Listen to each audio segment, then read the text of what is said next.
Hello, dear listeners. This is Amelia.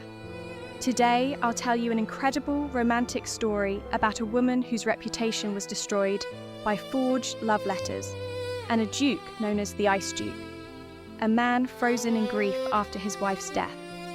For 3 years, Arabella wore mourning black not for the dead, but for her own ruined life. For 5 years, Alexander, Duke of Ashbourne, avoided society, transformed into an icy monument of sorrow. But when their eyes met across a ballroom, two outcasts, two broken souls, a story began about how love can heal even the deepest wounds, how truth conquers lies, and how two people who believed themselves irreparably shattered find the strength to build a new life together. This is a tale of revenge, redemption, and an extraordinary transformation from despair to hope. But before we begin, write to me right now. Where are you listening from, and what time is it there? I read every comment, and I love learning about you. And now, let's begin. Chapter 1. The Shadows of Shame. The ballroom of Pemberton House blazed with 1,000 candles, their light reflecting off crystal chandeliers and illuminating the cream of London society in all their finery. Yet Miss Arabella Thornton stood in the shadows, a spectre at the feast, wrapped in black bombazine that seemed to absorb the very light around her. 3 years. 3 years since the letters had been discovered. 3 years since her world had shattered like fine porcelain dropped upon marble. 3 years of this perpetual mourning, not for the dead, but for the life she had lost while still breathing. Her fingers worried the jet beading at her cuff, the tiny black stones cool and smooth beneath her trembling touch. Around her, society whirled in a kaleidoscope of colour, rose silks, azure satins, emerald velvets, while she remained fixed in her corner like a monument to shame. The other guests navigated around her with practised ease, their eyes sliding past her as though she were merely another potted palm, decorative but ultimately inconsequential. "Did you hear?" Lady Hartwick's voice carried across the space, pitched just loud enough for Arabella to hear though the speaker's back was turned. She has the audacity to appear even now, as if black silk could disguise what lies beneath. Arabella's spine straightened infinitesimally. She had learned, in these years of exile, to hold herself with a dignity that no whisper could penetrate. Let them talk. They would regardless of her presence or absence. At least here, in the suffocating press of Lady Pemberton's ball, she could observe the world she had lost, could remember what it felt like to belong. The orchestra struck up a waltz, and couples flooded the floor in a rustling wave of silk and superfine wool. Arabella watched a young debutante, Miss Eleanor Hartwell, fresh from the schoolroom and radiant in white muslin, laugh up at her partner with an innocence that made Arabella's chest tighten. She had been that girl once, a lifetime ago, before the house party at her cousin's estate, before the letters. My dearest, most ardent love, the first had begun, in a hand so like her own that even she had doubted for one terrible moment whether she might have written them in some fever dream and forgotten. Last night in the library, when your hands touched my face, I thought I might expire from the exquisite agony of it. But she had never written such words, had never entertained improper thoughts about her cousin Marianne's husband, had never— "Good God, is that Ashbourne?" The whisper rippled through the ballroom like wind through wheat, and Arabella's attention snapped toward the entrance. The crowd parted, and through the gap she saw him. Alexander Blackwood, Duke of Ashbourne, standing at the threshold as if contemplating retreat. The Ice Duke. She had heard the sobriquet whispered in drawing rooms, spoken with a mixture of fear and fascination. He had not attended a social function in 5 years, not since the death of his young wife and infant son had transformed him from a man into a monument of grief. He cut an impressive figure despite, or perhaps because of, his obvious discomfort. His evening clothes were immaculate, his dark hair silvered at the temples, his bearing that of the cavalry officer he had once been. Shoulders back, spine rigid, every muscle held under iron control.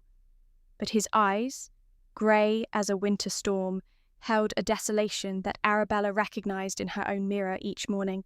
Lady Pemberton descended upon him with the predatory grace of a hostess scenting social triumph. "Your Grace, what an unexpected honour. We had quite despaired of your company these many seasons." "Lady Pemberton," his voice was deep, controlled, empty of warmth, "I trust my presence does not discommode you." "Discommode? Why, you are the jewel in my crown this evening. Come, you must allow me to introduce you to—" But the Duke's gaze had already moved past his hostess, sweeping the ballroom with the assessing look of a man evaluating a battlefield. His eyes met Arabella's across the expanse of polished floor and swirling dancers, and the contact struck her with almost physical force. In that moment, she saw herself reflected in his recognition.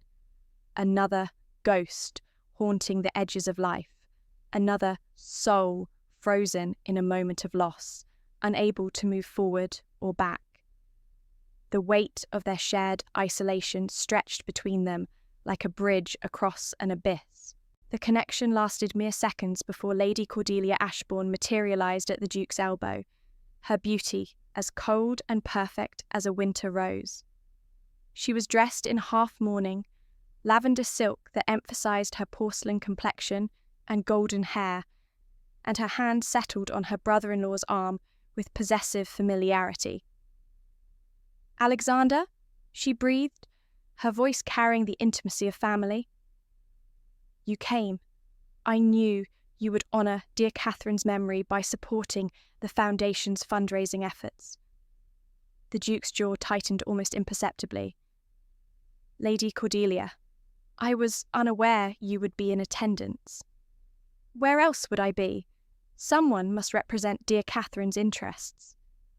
Her blue eyes, cold as chips of ice, found Arabella in her corner, and her rosebud mouth curved in a smile that never reached those eyes.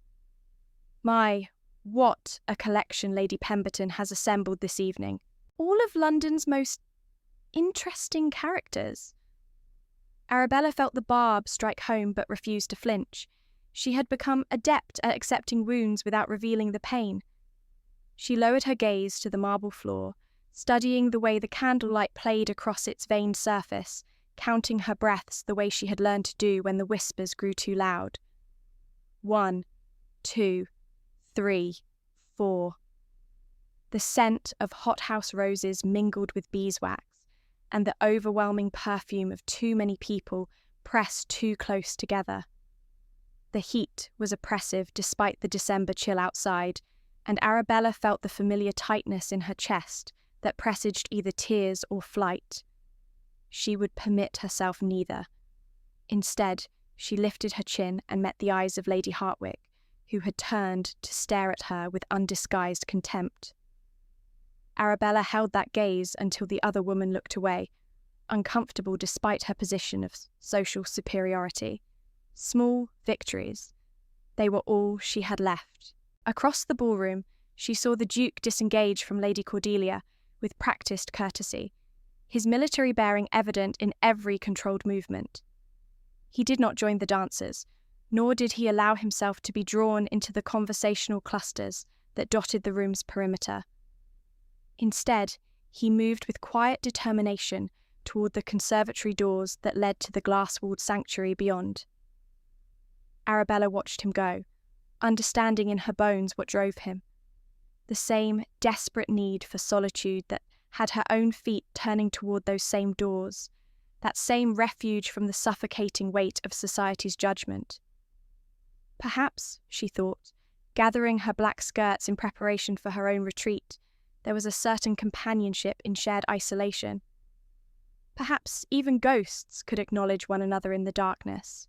The orchestra swelled into the crescendo of the waltz, and Arabella Thornton, ruined and forgotten, slipped through the crowd toward the conservatory, seeking sanctuary among the ferns and orchids, where at least the plants would not whisper about her shame.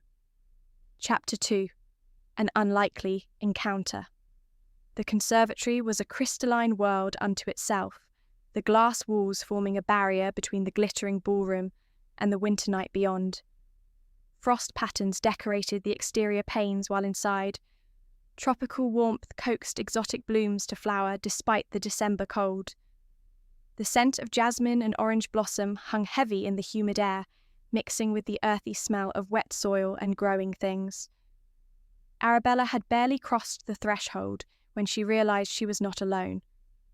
The Duke of Ashbourne stood before a display of white orchids, his broad back to the door, his shoulders held with that same military rigidity she had observed in the ballroom. He did not turn at her entrance, but the subtle stiffening of his spine indicated he was aware of her presence. "Forgive me, Your Grace." Arabella's voice emerged steadier than she felt. "I did not realise the conservatory was occupied. I shall withdraw." "Stay." The single word carried the weight of command, though his tone gentled slightly as he continued. "The ballroom has become intolerable. I suspect you seek refuge for similar reasons, miss." He turned then, and Arabella found herself captured by those grey eyes, now silvered in the moonlight that filtered through the glass walls. Up close, she could see the fine lines that bracketed his mouth, the shadows beneath his eyes that spoke of sleepless nights, the rigid control he maintained over every feature. "Thornton," she supplied, dropping into a curtsy that years of exile had not erased from her muscle memory.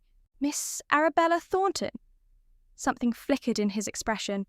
Recognition, perhaps? Or was it pity? Arabella's hands trembled, and she clasped them before her, willing them to stillness. "Ah!" He did not elaborate, but that single syllable conveyed volumes. He knew. Of course he knew. All of London knew of her disgrace. "Then, we are both refugees this evening, Miss Thornton."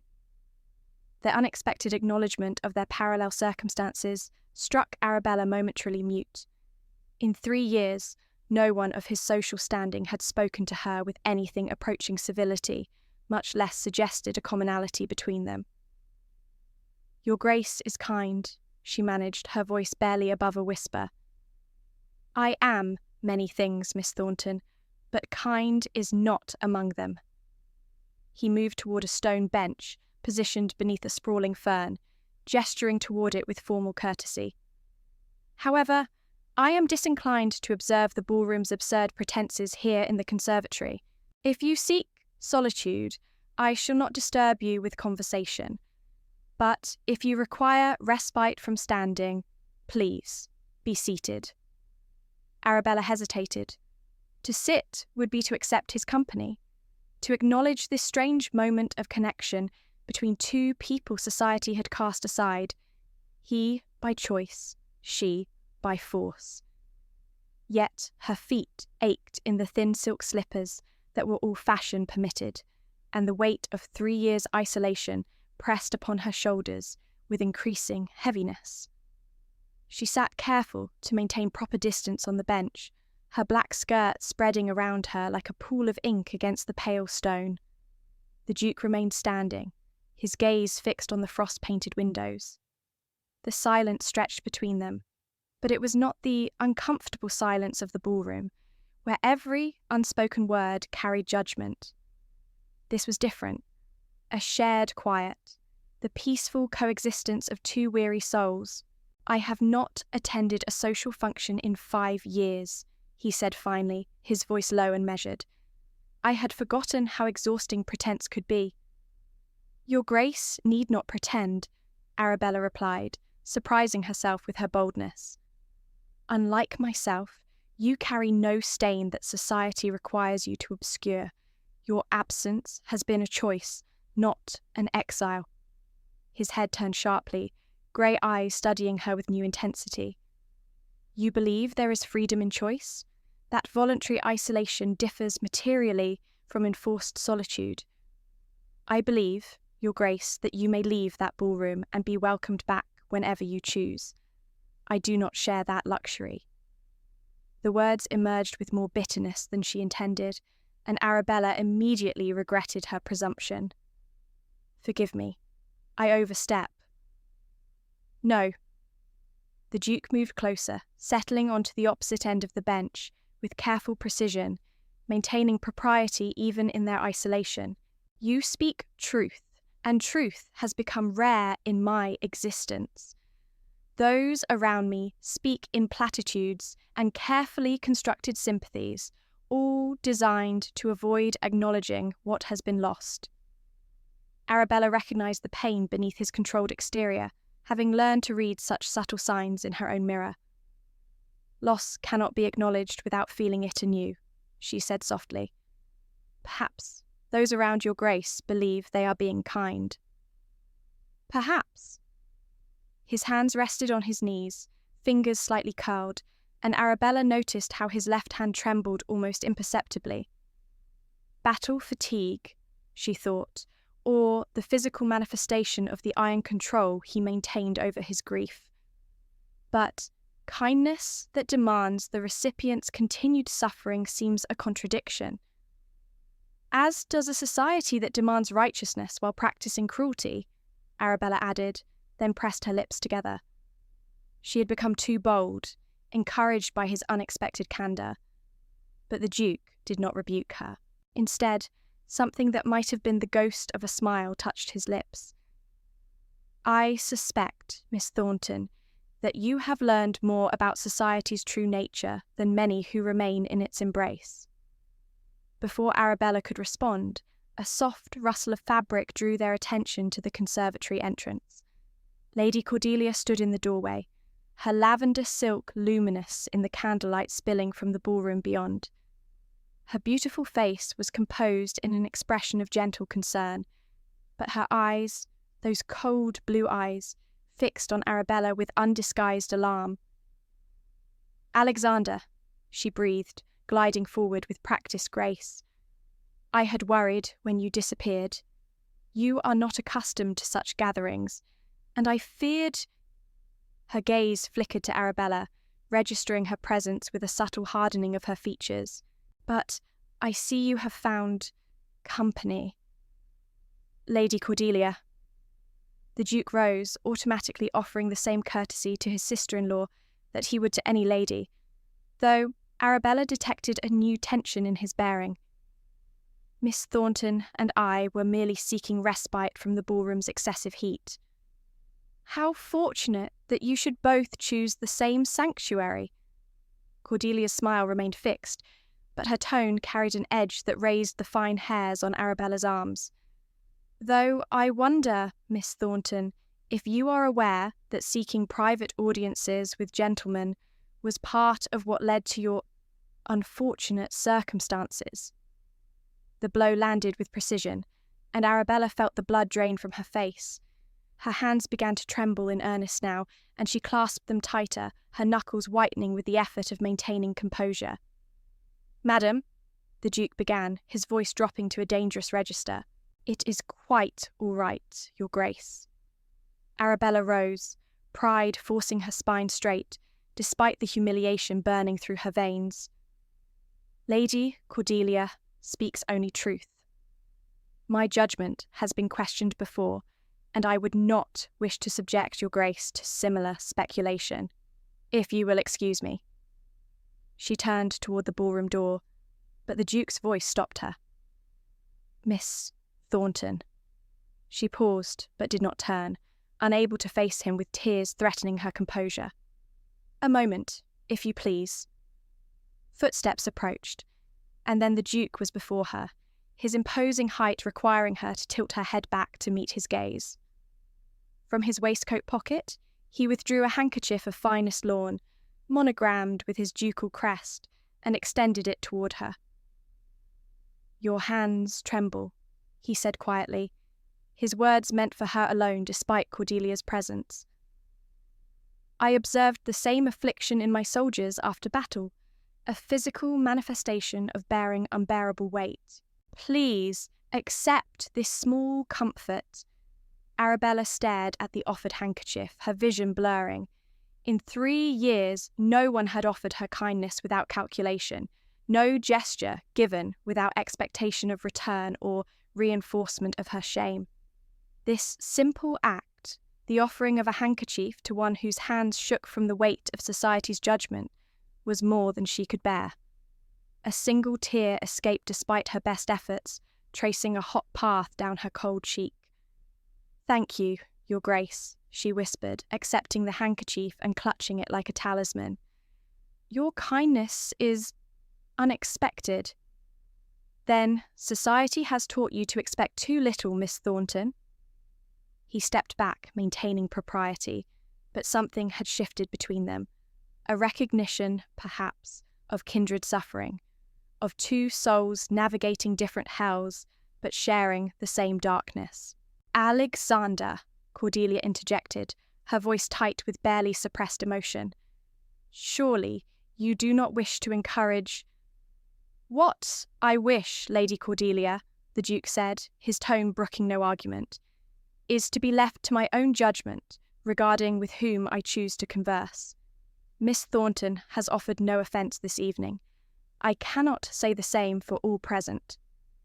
With that, he offered Arabella a formal bow, the gesture of respect one equal owed another, and strode past his sister-in-law towards the ballroom.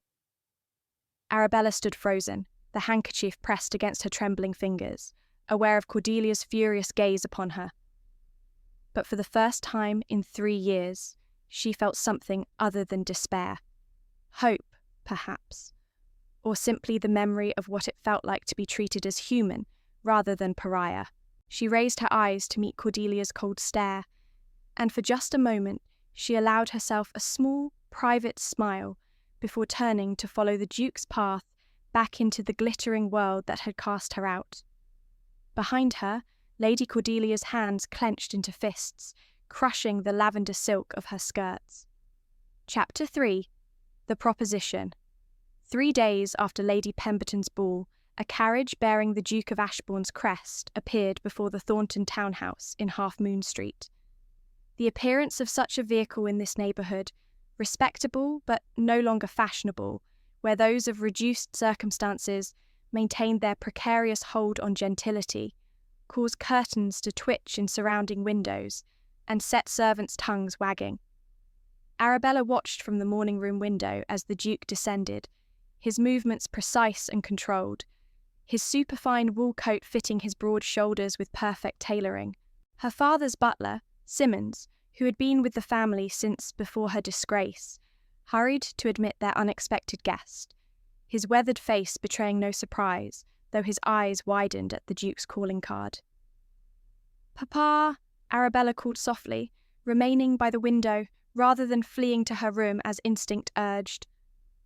3 days of clutching the Duke's handkerchief, now pressed and folded in her escritoire, had reinforced her fragile resolve. She would not hide, not today. Her father emerged from his study, his grey hair dishevelled from running his hands through it, as he did when reviewing their dwindling accounts. Gerald Thornton had aged a decade in 3 years, the scandal having stripped him not only of his daughter's prospects, but of many business connections and the respect of his peers. "His Grace, the Duke of Ashbourne, requests an audience, sir," Simmons announced, his formal tone not quite concealing his bewilderment. "Good God!" Her father's hand went to his cravat, straightening it unnecessarily. "Show him to the drawing-room. Arabella, you should—" "I shall remain, Papa." She turned from the window, her black morning dress rustling softly. "If His Grace's visit concerns me, I would know it directly rather than through second-hand accounting." Her father's eyes, so like her own, dark and once bright with humour, regarded her with mingled pride and sorrow. "Very well, my dear, though I cannot fathom what brings such a man to our door." The drawing-room, though shabby, compared to the grandeur of Pemberton House, maintained a faded elegance.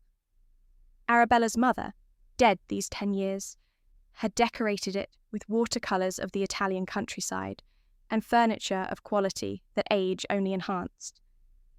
the winter light streaming through lace curtains, illuminated dust motes floating in the still air. The Duke entered, his height and bearing seeming to shrink the modest room. He bowed to her father, then, with that same unexpected courtesy he had shown in the conservatory, to Arabella. "Mr. Thornton, Miss Thornton, I am grateful for your willingness to receive me on such short acquaintance." "Your Grace honours our home," her father replied, gesturing toward the best chair, slightly threadbare but still serviceable. "Please, be seated. May I offer refreshment?" "Thank you, no. I shall be brief, as I'm certain my presence here will not go unnoticed by your neighbours." The Duke settled into the offered chair with military precision, his grey eyes moving between father and daughter. "I come with a proposition that may seem irregular, but I have found that unconventional circumstances often require unconventional solutions." Arabella's heart beat faster. She remained standing near the window, her hands clasped before her to still their trembling. "My late wife," the Duke continued, his voice careful and controlled as it always became when speaking of his loss, "established a charitable foundation dedicated to supporting widows and orphans. Since her death, the foundation has operated under the management of my steward, but recent audits reveal a need for more dedicated oversight, someone who understands both the administrative requirements and the human suffering the foundation seeks to address." Her father leaned forward. "A noble endeavour, Your Grace, but I confess I do not understand how this concerns our household." "I am seeking a manager for the foundation, Mr. Thornton, someone of unquestionable integrity who would dedicate themselves to the work without expectation of social advancement or matrimonial prospects." The words, though carefully chosen, struck Arabella like a blow. Without expectation of matrimonial prospects. A position for someone whose social death was already accomplished fact. "You are offering employment to my daughter." Her father's voice hardened. "Your Grace, while we have experienced reduced circumstances, I am not yet so desperate as to sell my daughter into—" "Papa!" Arabella stepped forward, her voice steady despite the tumult in her breast. "Allow His Grace to speak plainly. I would hear all before judgment is passed." The Duke's eyes met hers, and she saw something she had not expected. Respect. "Thank you, Miss Thornton. Yes, I offer employment, but also something more valuable, the restoration of respectability. As manager of the Ashbourne Foundation, you would have purpose, occupation, and most importantly, visible connection to a ducal household of unimpeachable reputation. While society may not immediately forget your circumstances, they will be forced to acknowledge you differently when you work under my patronage." "Why?" The question escaped before Arabella could contain it. "Forgive my bluntness, Your Grace, but you could hire any number of capable women without the complication my reputation brings. Why seek out someone society has condemned?" The Duke was silent for a long moment, his gaze never leaving hers. "Because 3 nights ago, I observed a woman stand in the shadows with more dignity than most wear in the full light of society's approval. Because you understand what it means to bear unbearable weight, I saw it in your trembling hands, recognized it because I have felt that same tremor in my own. And because—" He paused, and for the first time, emotion cracked through his controlled facade. "Because my wife would have wanted someone who truly understood suffering to continue her work, not some society matron seeking charitable work as fashionable pastime." Arabella's throat tightened. The Duke's words painted a picture of his late wife she had never glimpsed in the society papers. A woman of substance and compassion, not merely the beautiful Duchess who had died too young. "The foundation operates from offices near Russell Square," he continued, returning to practical matters, though his voice remained softer. "You would be provided a modest salary, a companion to maintain propriety, and transport to and from the premises. Your work would involve managing donations, organising benefit functions, and overseeing the distribution of aid to those we serve. It is not easy work, Miss Thornton, but it is meaningful work. And what does your Grace gain from this arrangement? Her father asked, suspicion still colouring his tone. A manager who will not abandon the position to pursue marriage proposals. A woman who understands that this work is not a stepping stone to social climbing, but an end in itself. And the Duke's jaw tightened almost imperceptibly. Peace, Mr. Thornton. Peace in knowing that Catherine's legacy continues in capable hands. Arabella moved to the window, staring out at the grey London street. Her mind raced through the implications. This position would give her purpose beyond merely surviving each day. It would provide escape from the suffocating confines of her father's house, where every room held memories of the life she had lost. It would offer occupation to fill the endless empty hours currently spent in needlework and reading and trying not to remember. But it would also be a public acknowledgement of her fallen state. Accepting employment was what women without prospects did, what women who would never marry did. It would be final admission that her old life was irretrievably lost. Miss Thornton, the Duke had risen, approaching to stand a respectful distance behind her. I do not require an immediate answer. This is not a decision to make lightly. No, Arabella said, turning to face him. It is not. But neither is drowning in shame and isolation a life worth preserving indefinitely. She met his grey eyes, seeing her own desperation reflected there, understanding with sudden clarity that this proposition served them both. He needed someone to carry forward his wife's work. She needed a ladder out of the pit into which she had fallen. I accept your offer, Your Grace. When would you have me begin? Relief flickered across his features so quickly she almost missed it. Monday, next, if that suits. I shall send my carriage at 9 o'clock. Arabella, her father protested, rising from his chair, you must consider. I have considered, Papa. She moved to his side, placing a gentle hand on his arm. I have considered for 3 years what my life has become and what it might yet be. This is an opportunity for purpose, for usefulness.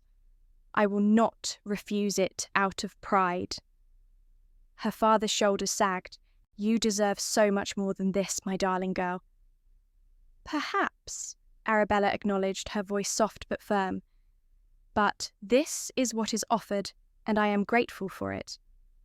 The Duke cleared his throat. Then we have an understanding.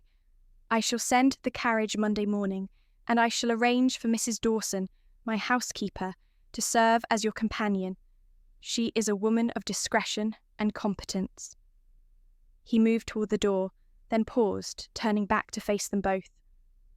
Miss Thornton, I cannot promise that society will embrace you simply because you work for the foundation, but I can promise that no one under my protection will be treated with anything less than the respect they deserve. You have my word as a gentleman and as a duke.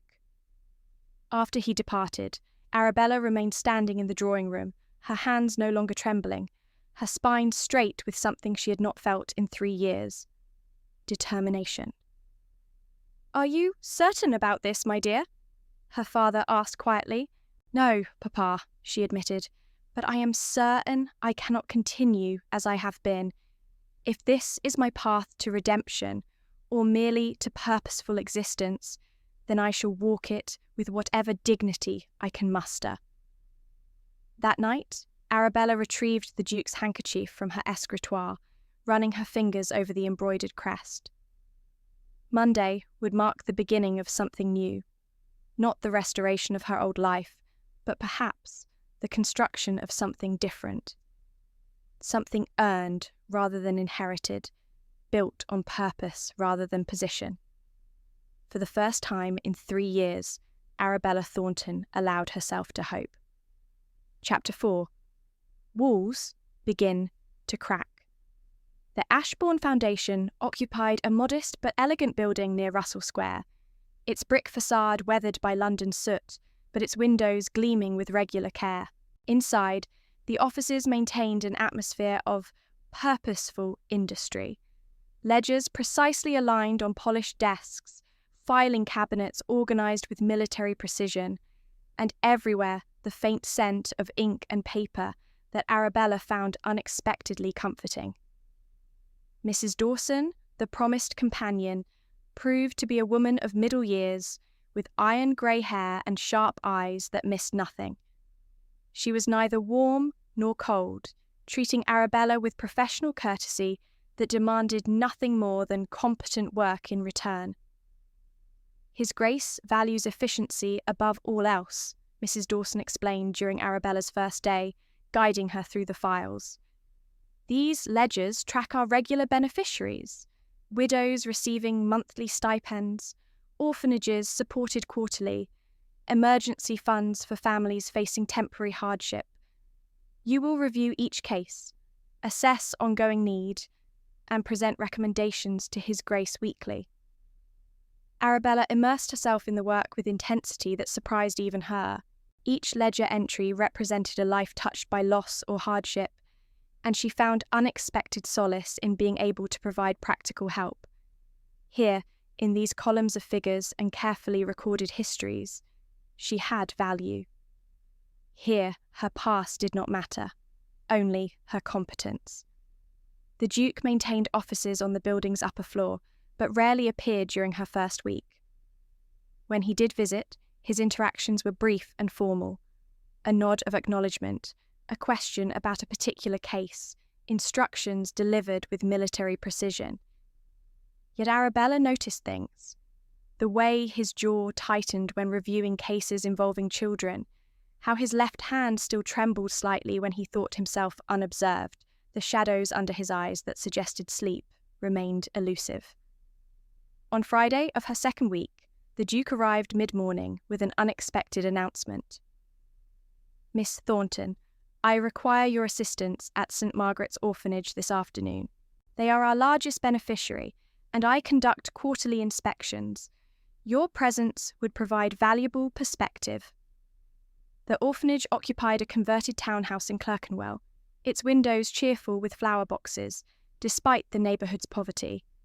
Inside, the building smelled of carbolic soap and baking bread, clean, if austere, maintained by women who clearly cared despite limited resources. Miss Weatherby, the superintendent, greeted the Duke with obvious respect, tinged with nervousness. "Your Grace, we did not expect you until next week.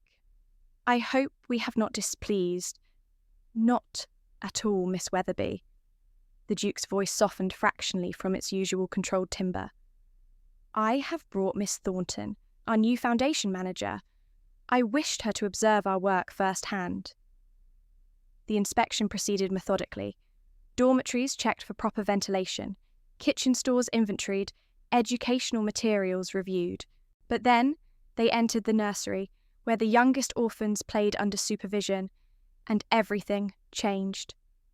A little girl, perhaps 3 years old, with auburn curls and solemn brown eyes, looked up from her wooden blocks and smiled at the Duke.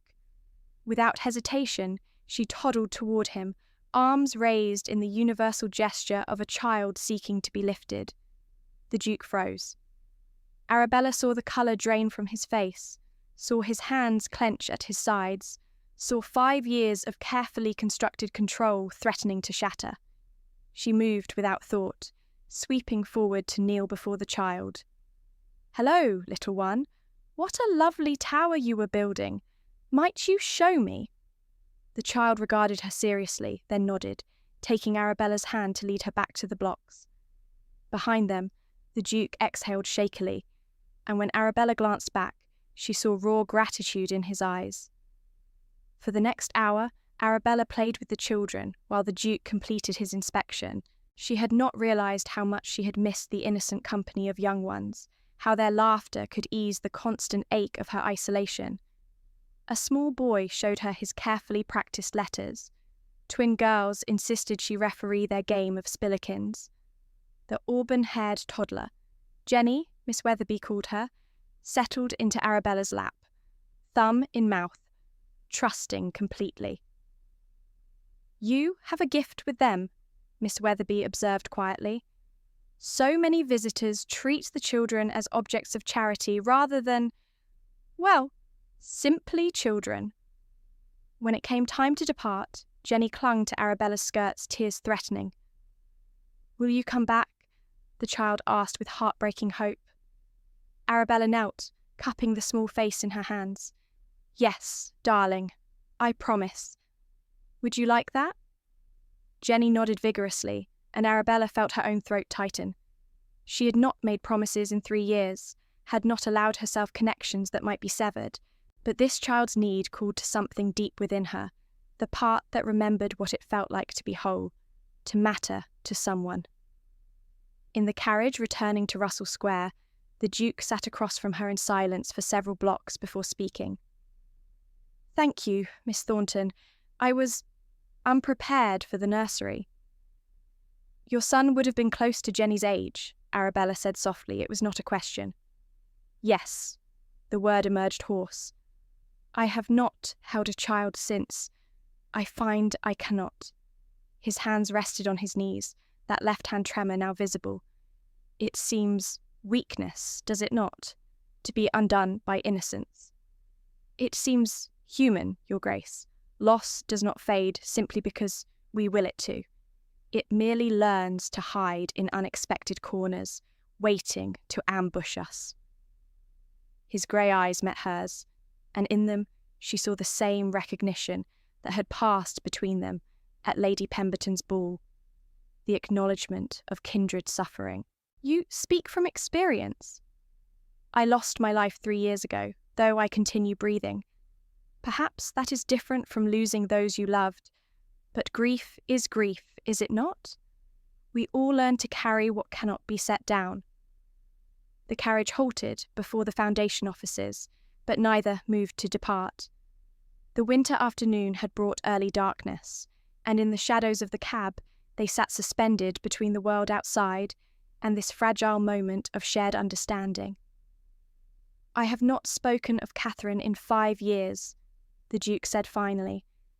"Everyone either avoids the topic entirely or speaks of her in reverent platitudes. But you do not flinch from pain. I have swum in it too long to fear the water, Your Grace."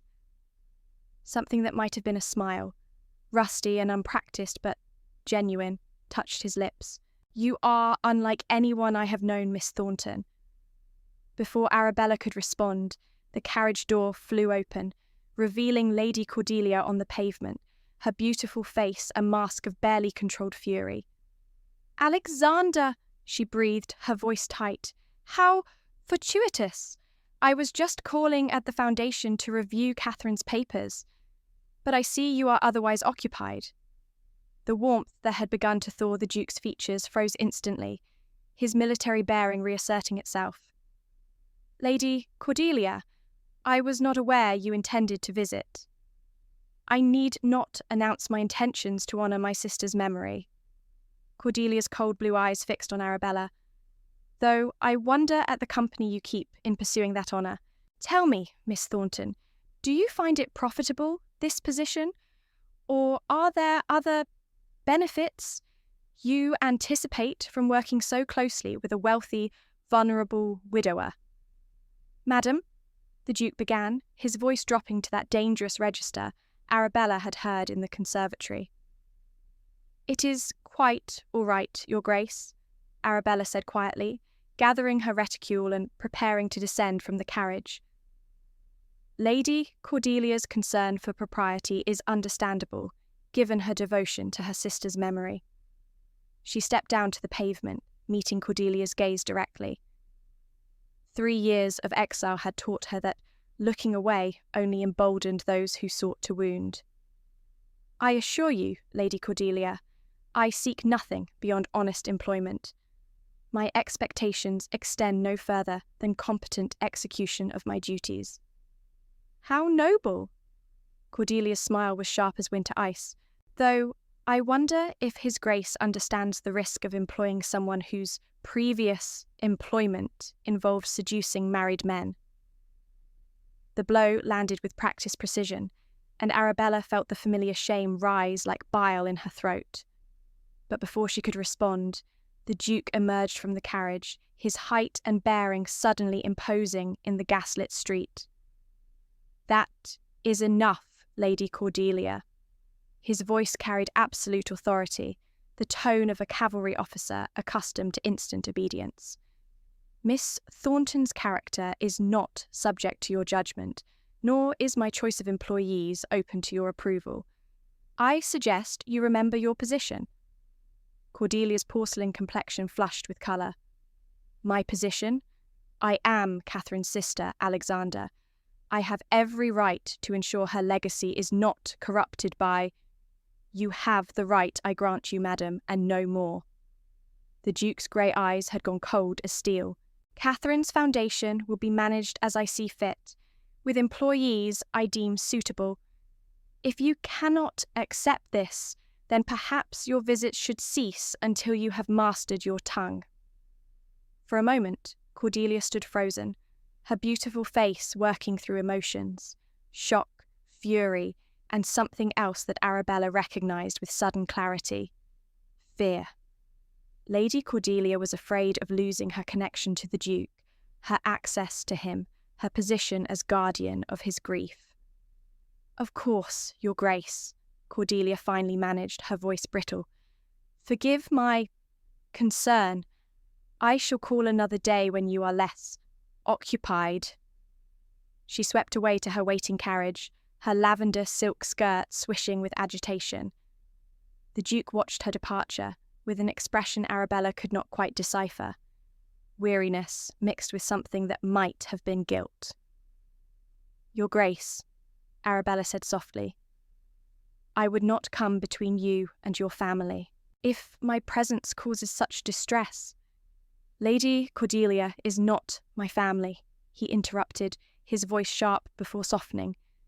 "She is my late wife's sister, and while I honour that connection, I will not allow her to dictate my affairs. You have done nothing wrong, Miss Thornton. The fault lies entirely with those who judge without knowledge." He offered his arm, a gesture of such public support that Arabella's eyes burned with unexpected tears. In 3 years, no gentleman had offered her this simple courtesy, the acknowledgement that she was worthy of escort, of protection, of respect. "Come," he said, noting her hesitation. "Mrs. Dawson is waiting inside, and there are cases requiring your review before week's end." Arabella placed her gloved hand on his arm, feeling the solid strength beneath the superfine wool, and allowed him to guide her toward the foundation's entrance. Behind them, curious eyes watched from windows. Servants, passers-by, those who would report to others that the Ice Duke had defended the ruined Miss Thornton with unusual vehemence. Tomorrow, the whispers would multiply.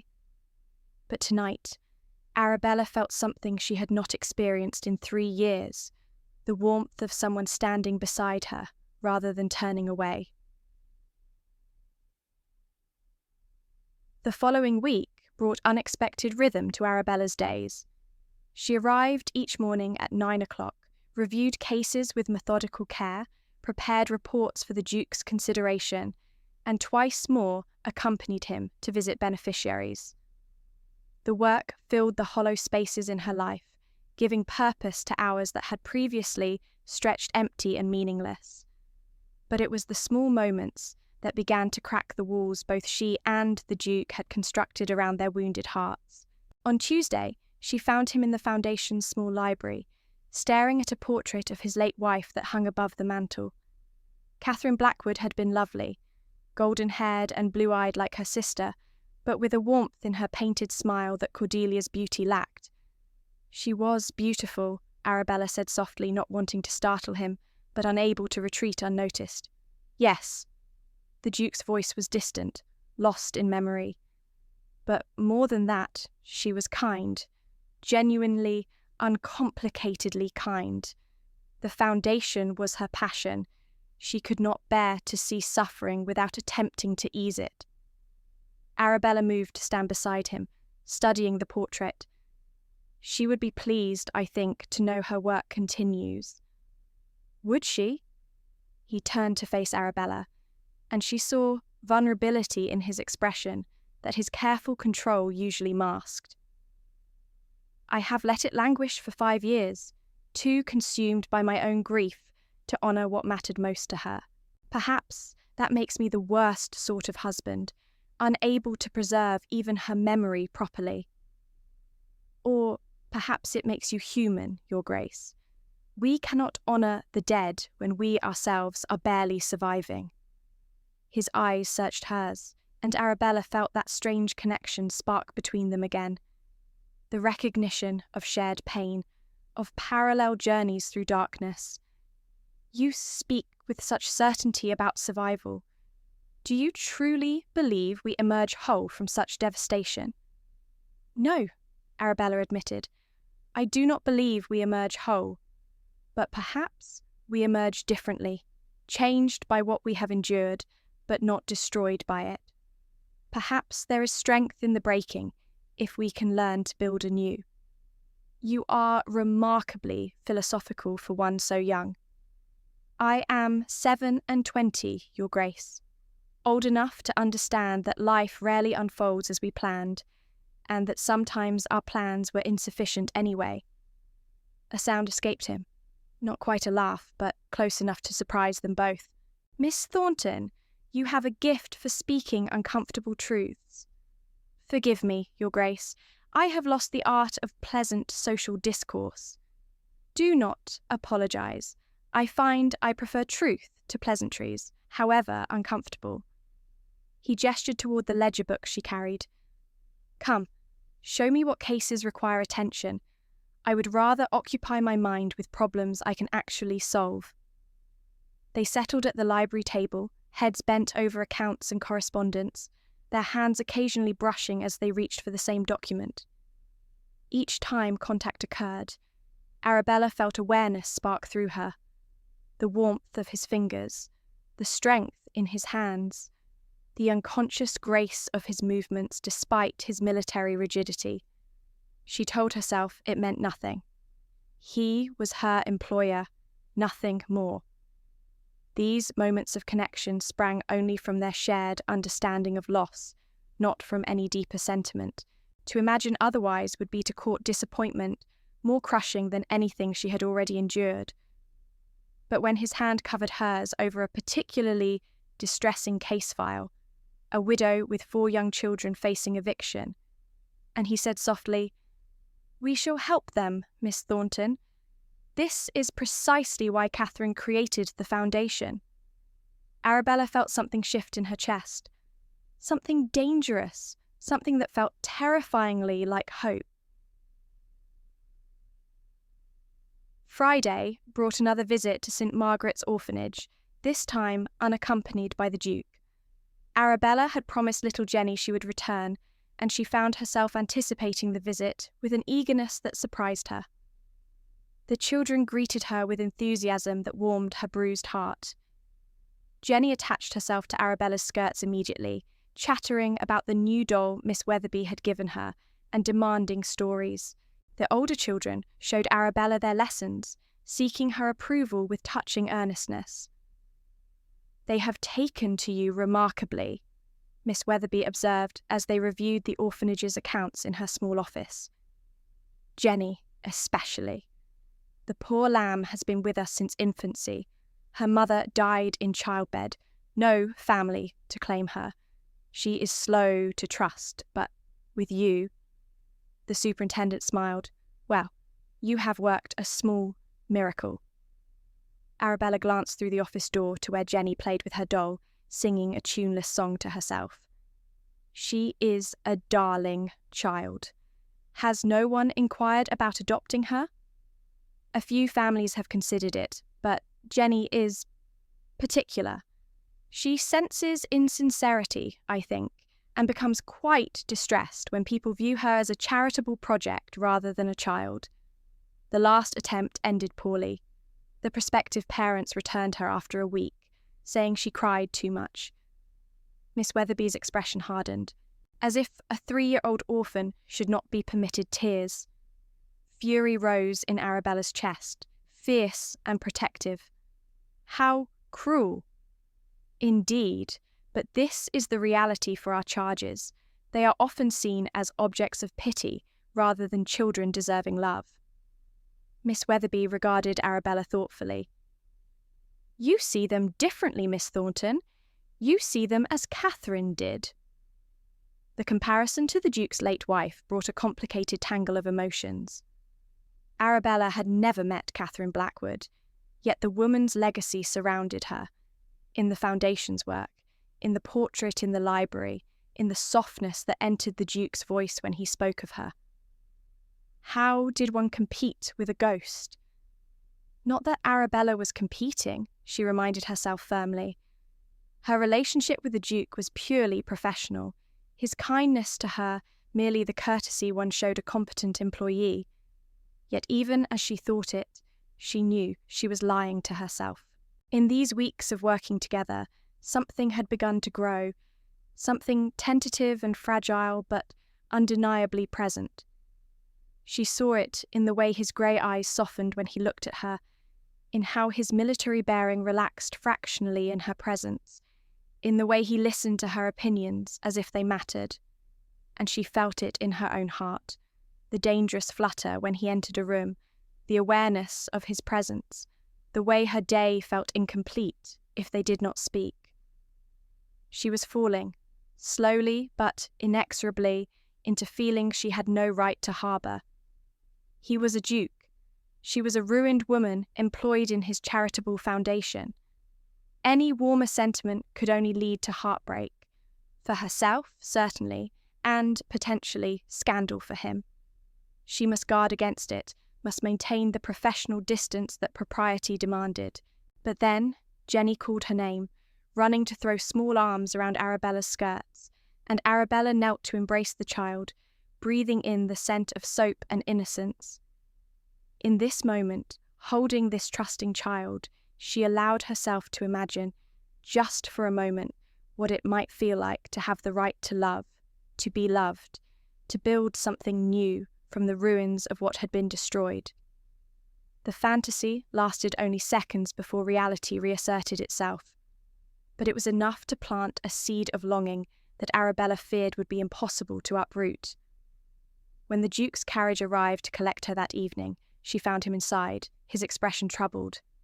Your Grace, I did not expect— Get in, Miss Thornton, quickly, please. Something in his tone sent alarm through her. Arabella climbed into the carriage, and the moment the door closed, the vehicle lurched into motion. What has happened? She asked, noting how his hands clenched on his knees, his knuckles white with tension. Lady Cordelia has been busy this week, he said grimly. She has apparently called upon several of our major donors, expressing concerns about the Foundation's management. 2 have withdrawn their support, claiming they cannot in good conscience fund an organisation employing someone of your reputation. The words struck like physical blows. Arabella felt the familiar shame rise, choking her. Then I must resign. Your Grace, I cannot allow my presence to damage the Foundation's work, Catherine's legacy. No. The single word carried absolute finality. You will not resign, Miss Thornton. The Foundation's work has improved measurably in these 3 weeks. Your dedication, your competence, your genuine care for those we serve, these are irreplaceable. I will not allow Cordelia's machinations to destroy what you have begun to build. But if donors withdraw, then I shall make up the difference from my own funds. I have more than sufficient fortune to support the Foundation's operations without external donations. His grey eyes met hers, fierce with determination. I will not sacrifice you to appease those whose judgment is clouded by gossip and malice. Arabella stared at him, her heart beating so hard she feared he might hear it. Why? She whispered. Why do you defend me so staunchly? You barely know me, Your Grace. My reputation could taint yours by association. The scandal... Damn the scandal. The profanity shocked her coming from his usually controlled lips. Forgive my language, Miss Thornton, but I am weary of society's arbitrary judgments. I have watched you these past weeks. How gently you speak to the orphans. How carefully you review each case to ensure true need is met. How you bring dignity and compassion to work that others would view as merely charitable obligation. I know quality when I see it, and I know injustice when I witness it. Whatever happened 3 years ago, I am certain of one thing. You are not the woman society has painted you to be. Tears burned behind Arabella's eyes. You cannot know that. Can I not?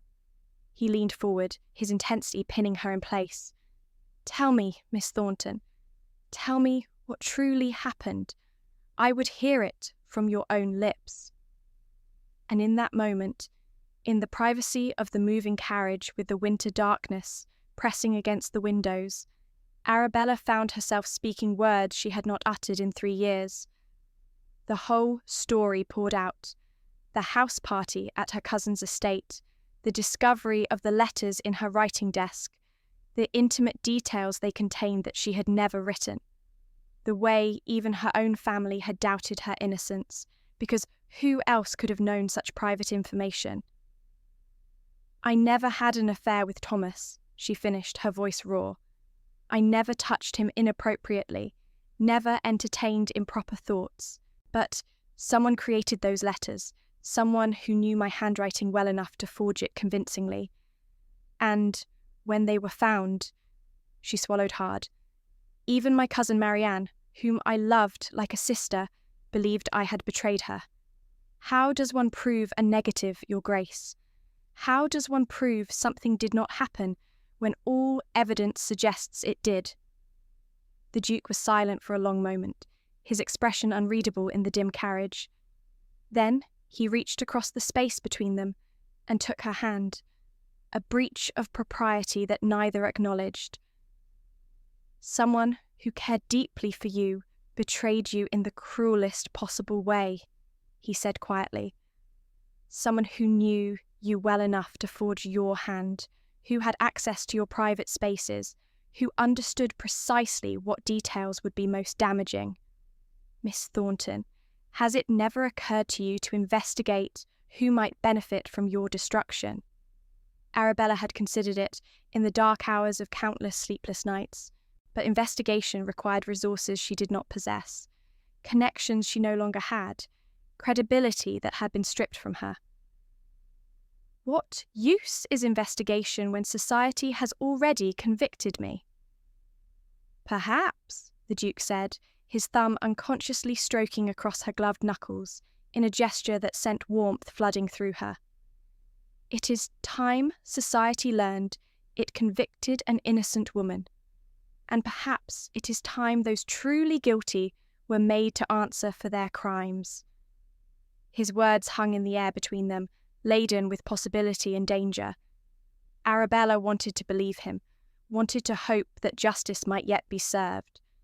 But 3 years of exile had taught her that hope was the cruelest emotion of all. It made the inevitable disappointment so much more devastating.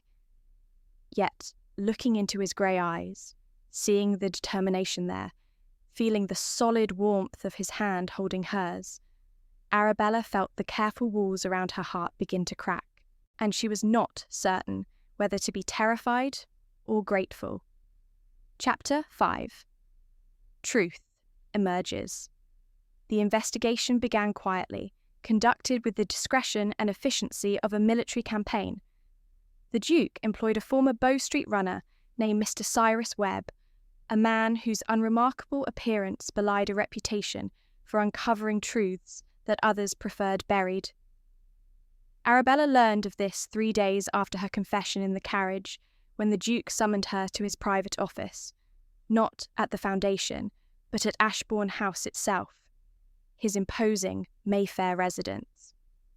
The butler showed her to the Duke's study, a masculine sanctuary of leather and mahogany, its walls lined with books and military memorabilia from his cavalry days. The Duke stood before the fireplace, his bearing as rigid as ever, but something in his expression had softened since their conversation in the carriage. "Miss Thornton, thank you for coming. Please, be seated." He gestured to a chair near the fire, and only after she had settled did he take his own seat across from her. "I have taken the liberty of engaging an investigator to examine the circumstances of your situation 3 years ago. I hope you do not consider this an impertinence." Arabella's hands trembled in her lap. "You are investigating my scandal? Your Grace, I do not understand. Why would you—" "Because injustice offends me, Miss Thornton. Because I believe you are innocent. And because—" He paused, seeming to struggle with words. "Because I find I cannot bear to see you carrying shame for sins you did not commit." The tenderness in his voice threatened to undo her composure entirely. "Even if I am innocent, Your Grace, 3 years have passed. Evidence will have been destroyed, witnesses scattered. What hope is there of proving anything now?" "More than you might imagine." The Duke rose, retrieving a folder from his desk. "Mr. Webb has already uncovered several interesting facts. First, the paper on which the letters were written, a particular watermarked stationery, was not sold in the region where your cousin's estate is located. However, it was commonly available in London, at a stationer's shop in Bond Street." He opened the folder, revealing careful notes in Webb's precise hand. "Second, the ink used was a specialised formulation, somewhat unusual. Only 3 shops in London carry it. Third, and perhaps most significantly, your cousin's lady's maid, the woman who discovered the letters, came into sudden wealth approximately 6 months after the scandal. She left service to open a tea shop in Bath." Arabella's mind raced. Someone paid her! Someone paid her to plant those letters and claim to have found them. That is Mr. Webb's assessment as well. The maid, Mrs. Martha Grayson now, initially refused to speak with Mr. Webb.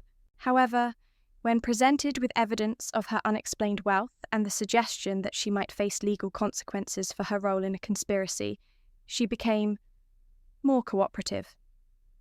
Hope fluttered in Arabella's chest, fragile as a bird's wing. "What did she say?" "She has agreed to provide written testimony, for a price. She will not name who paid her. She claims genuine ignorance, having received her instructions and payment through an intermediary.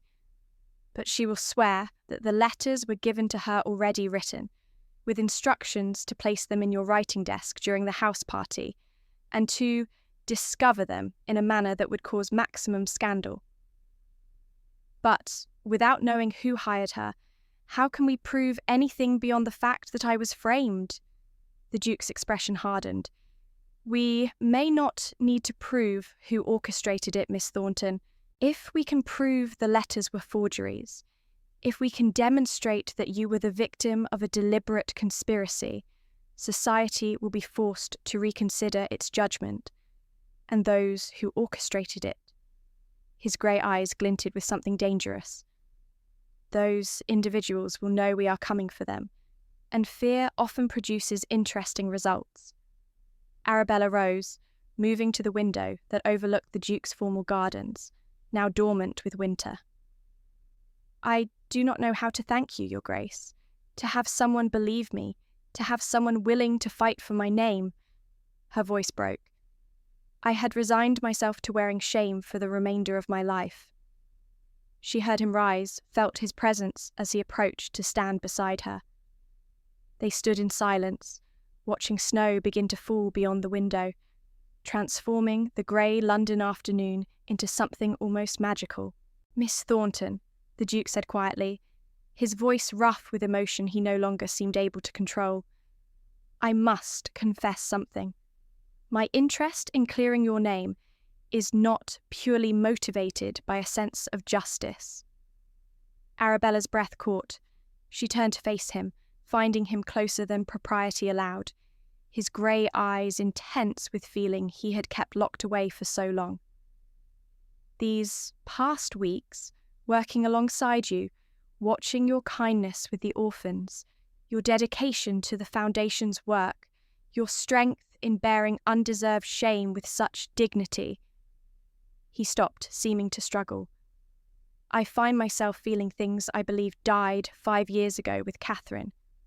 I find myself watching for your arrival each morning, listening for your voice, seeking excuses to prolong our conversations. And I find myself furious, absolutely furious, that anyone dared to harm you so cruelly. Your Grace, Arabella whispered, her heart pounding so hard she felt dizzy. Alexander! His given name on her lips seemed to break something in him. His hand rose, trembling slightly, to cup her cheek with infinite gentleness.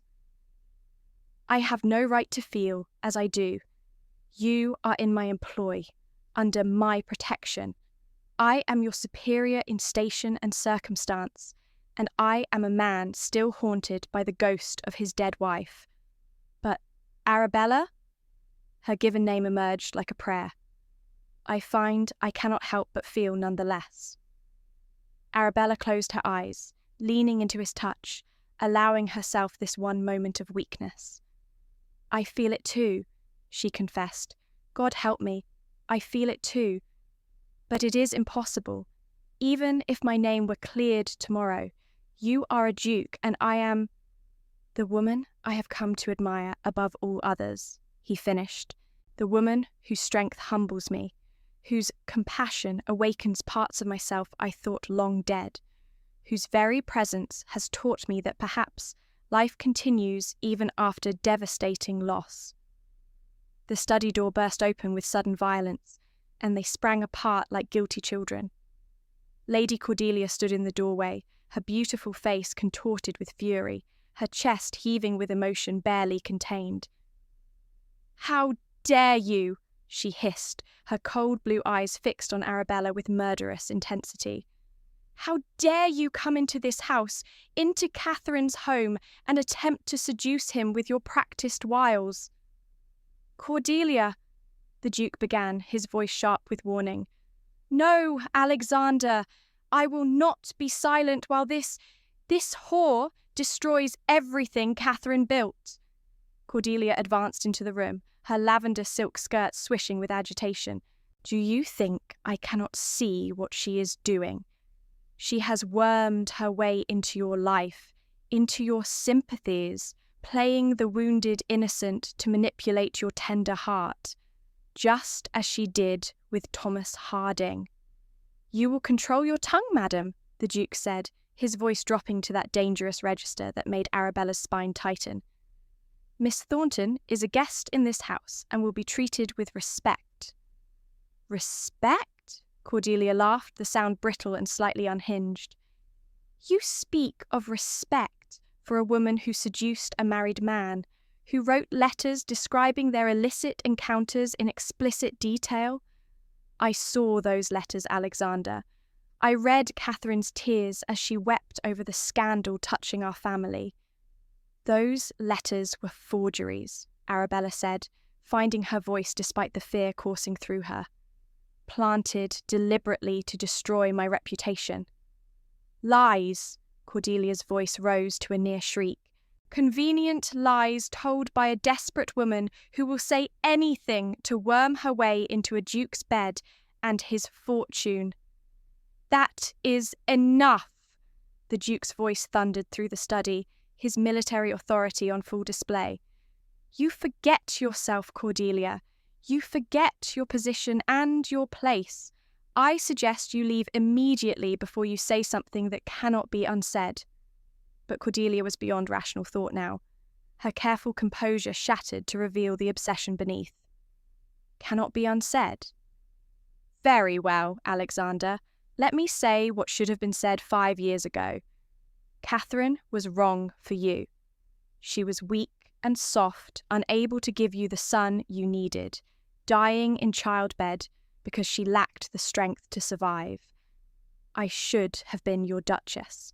I loved you first. loved you before she did. If you had only seen. Stop. The single word cut through her tirade like a blade. The Duke stood frozen, his face drained of colour, his entire body rigid with shock and fury. You will not speak of Catherine in such terms. You will not dishonour her memory in my presence, and you will leave this house immediately and not return. Alexander, please. Cordelia's voice shifted abruptly, becoming pleading, desperate. I only speak truth. I have waited 5 years, devoted myself to preserving Catherine's legacy, positioned myself to comfort you when you were finally ready to live again. And then she appears. She gestured violently toward Arabella. This ruined woman, this nothing, and suddenly you forget everything. Forget who has stood by you, who truly cares for you. Is that what this has been about? The Duke's voice was quiet now, terrible in its controlled fury. 5 years of your companionship, your management of my household, your constant presence, was it all calculated to position yourself as Catherine's replacement? Cordelia's silence was answer enough. The Duke moved to his desk, pulling the bell rope with sharp force. You have abused my trust, Cordelia. You have dishonoured your sister's memory by using her death to pursue your own agenda. I want you out of this house within the hour. You cannot mean. I can, and I do. My staff will assist you in gathering your personal belongings. Everything else, jewellery Catherine gave you, any items from this house, will remain. You are no longer welcome here. Cordelia's composure finally shattered completely. Tears streamed down her perfect face, her hands clutching at her throat as if she couldn't breathe. Please, Alexander, I love you. I have always loved you. Do not cast me out for her. She is nothing. No one. I am Catherine's sister. Catherine would be ashamed of you, the Duke said, and the words struck Cordelia like physical blows. She loved you. She trusted you. And you have perverted that love into this obsession. I cannot bear to look at you. The butler appeared, responding to the bell, his expression carefully neutral. Your Grace, please escort Lady Cordelia to the Rose Room to collect her belongings, then ensure she leaves immediately. She is no longer welcome in this household. As Cordelia was led away, still weeping and protesting, Arabella stood frozen, her mind struggling to process what had just occurred. The Duke's sister-in-law's obsession, her manipulations, her vindictive fury, it painted a picture that made Arabella's blood run cold. Your Grace, she said slowly, the pieces falling into terrible alignment in her mind. Lady Cordelia was present at my cousin's house party 3 years ago. She was visiting as Catherine's sister. She had access to my room, to my writing desk, and she had reason to destroy me, because you noticed me. The Duke turned sharply. What do you mean? At the charity function the week before the house party, we were introduced briefly. You were kind to me, commented on my work organising the event. It was nothing, merely courtesy. But Lady Cordelia was present. I remember her watching us, how her expression changed. Arabella pressed her hand to her mouth, horror flooding through her. Dear God, she did this. She destroyed my life because you smiled at me. The Duke's face went rigid with fury. He strode to his desk, retrieving the folder of Webb's investigation, flipping through pages with sharp movements. The stationer's shop in Bond Street. Did Cordelia have accounts there? I can find out, Arabella said, her voice shaking. But even if she did, even if we prove she purchased the paper and ink, she will never confess. She would rather see me destroyed than admit her guilt. Then we will find another way. The Duke's grey eyes met hers, fierce with determination. I promise you, Arabella, she will answer for what she has done. But even as he spoke, they heard a commotion in the hallway. Raised voices. Cordelia's shrieking protests, and then the sound of something shattering. They rushed to the door to find Cordelia struggling with the butler and a footman, her perfect composure completely abandoned. "You cannot do this to me," she screamed. "I am Catherine's sister. This is as much my home as yours." "You are Catherine's shame," the Duke said coldly. "Now leave before I have you physically removed." Cordelia's wild eyes found Arabella, and in them burned such hatred that Arabella actually stepped back. "This is not over," Cordelia hissed. "You may have bewitched him now, but society will never accept you. Never. I will see to that. I will tell everyone how you seduced him, how you used your position to worm into his bed." "Tell them," the Duke interrupted, his voice deadly calm. "Tell them whatever lies you wish. But know this, Cordelia. I will be telling them the truth. About your obsession, your manipulations, your schemes, and we will see whose word society believes, a duke's or that of a woman driven mad by unrequited obsession." The threat hung in the air, and Cordelia's face cycled through emotions. Fury, fear, desperation, calculation. Finally, with visible effort, she drew herself up, her breeding asserting itself even in her dishevelled state. "You will regret this, Alexander," she said, her voice now eerily calm. "Both of you will regret this." She turned and walked toward the entrance with rigid dignity, the servants following at a careful distance. The door closed behind her with finality, and silence descended on Ashbourne House like snow. The Duke turned to Arabella, and she saw in his face the same exhaustion she felt in her bones. "I am sorry you witnessed that." "I am sorry I caused it," Arabella replied softly. "You caused nothing. Cordelia's madness is her own responsibility." He ran a hand through his hair, disrupting its usual perfect order. "But this changes everything, Arabella. She will not go quietly. She will spread whatever poison she can, try to destroy both our reputations. Your position at the foundation is worth whatever consequences come." Arabella finished. "I will not run, Alexander. Not anymore. If she wishes to fight, then we will fight, but together." The Duke stared at her for a long moment, then did something that shocked her. He smiled. Not the ghost of an expression she had glimpsed before, but a real, genuine smile that transformed his stern features and made him look 10 years younger. "Together," he agreed. "Yes, together." And in that moment, despite the storm they both knew was coming, Arabella felt something she had not experienced in 3 years, the solid certainty of not being alone. Chapter 6. The Breaking Point. The storm Cordelia unleashed was swift and vicious. Within 2 days, rumours flooded London's drawing rooms. The Ice Duke had taken a mistress, installing his ruined employee in his household, dismissing his devoted sister-in-law to make room for his new paramour. The fact that Arabella had never set foot in Ashbourne House beyond that single meeting mattered not at all. Truth was irrelevant when scandal was so delicious. The Foundation's remaining donors withdrew their support en masse. Lady Hartwick publicly announced that she would no longer patron any charity associated with that woman. Even Mr. Thornton found himself cut by former associates in his club, the taint of his daughter's renewed scandal spreading like contagion. Arabella sat in the Foundation's library, staring at the stack of withdrawal letters, each one a carefully worded rejection that made clear she was the source of contamination. Mrs. Dawson had left her position that morning with an apologetic note, but no explanation. Clearly she had been pressured to distance herself from the scandal.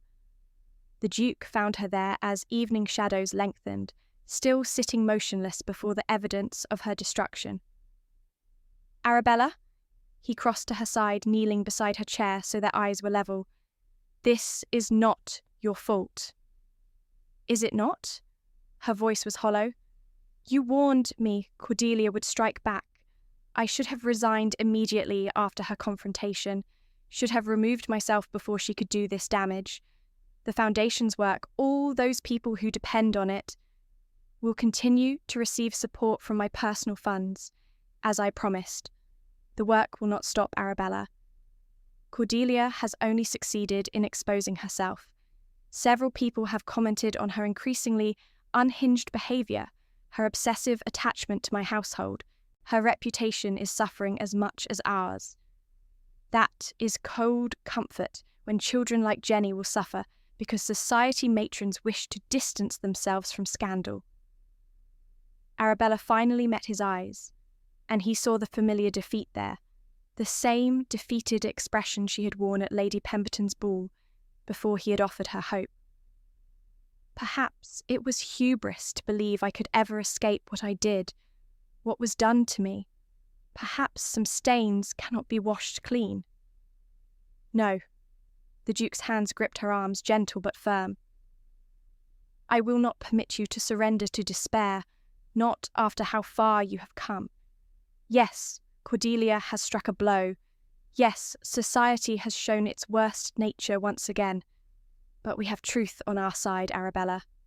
Mrs. Grayson's testimony, the evidence of forgery, will mean nothing if no one is willing to hear it. Society has convicted me twice now, Alexander. What makes you believe they will suddenly develop interest in justice? Because I will make them listen. He released her arms, rising to pace the library with barely controlled energy. I am not without influence, Arabella, not without power. I have spent 5 years in isolation, but I still carry a duke's authority. If I must drag society kicking and screaming toward truth, I will do so. Why? The question burst from Arabella with all the desperation she had been suppressing. Why fight so hard for me?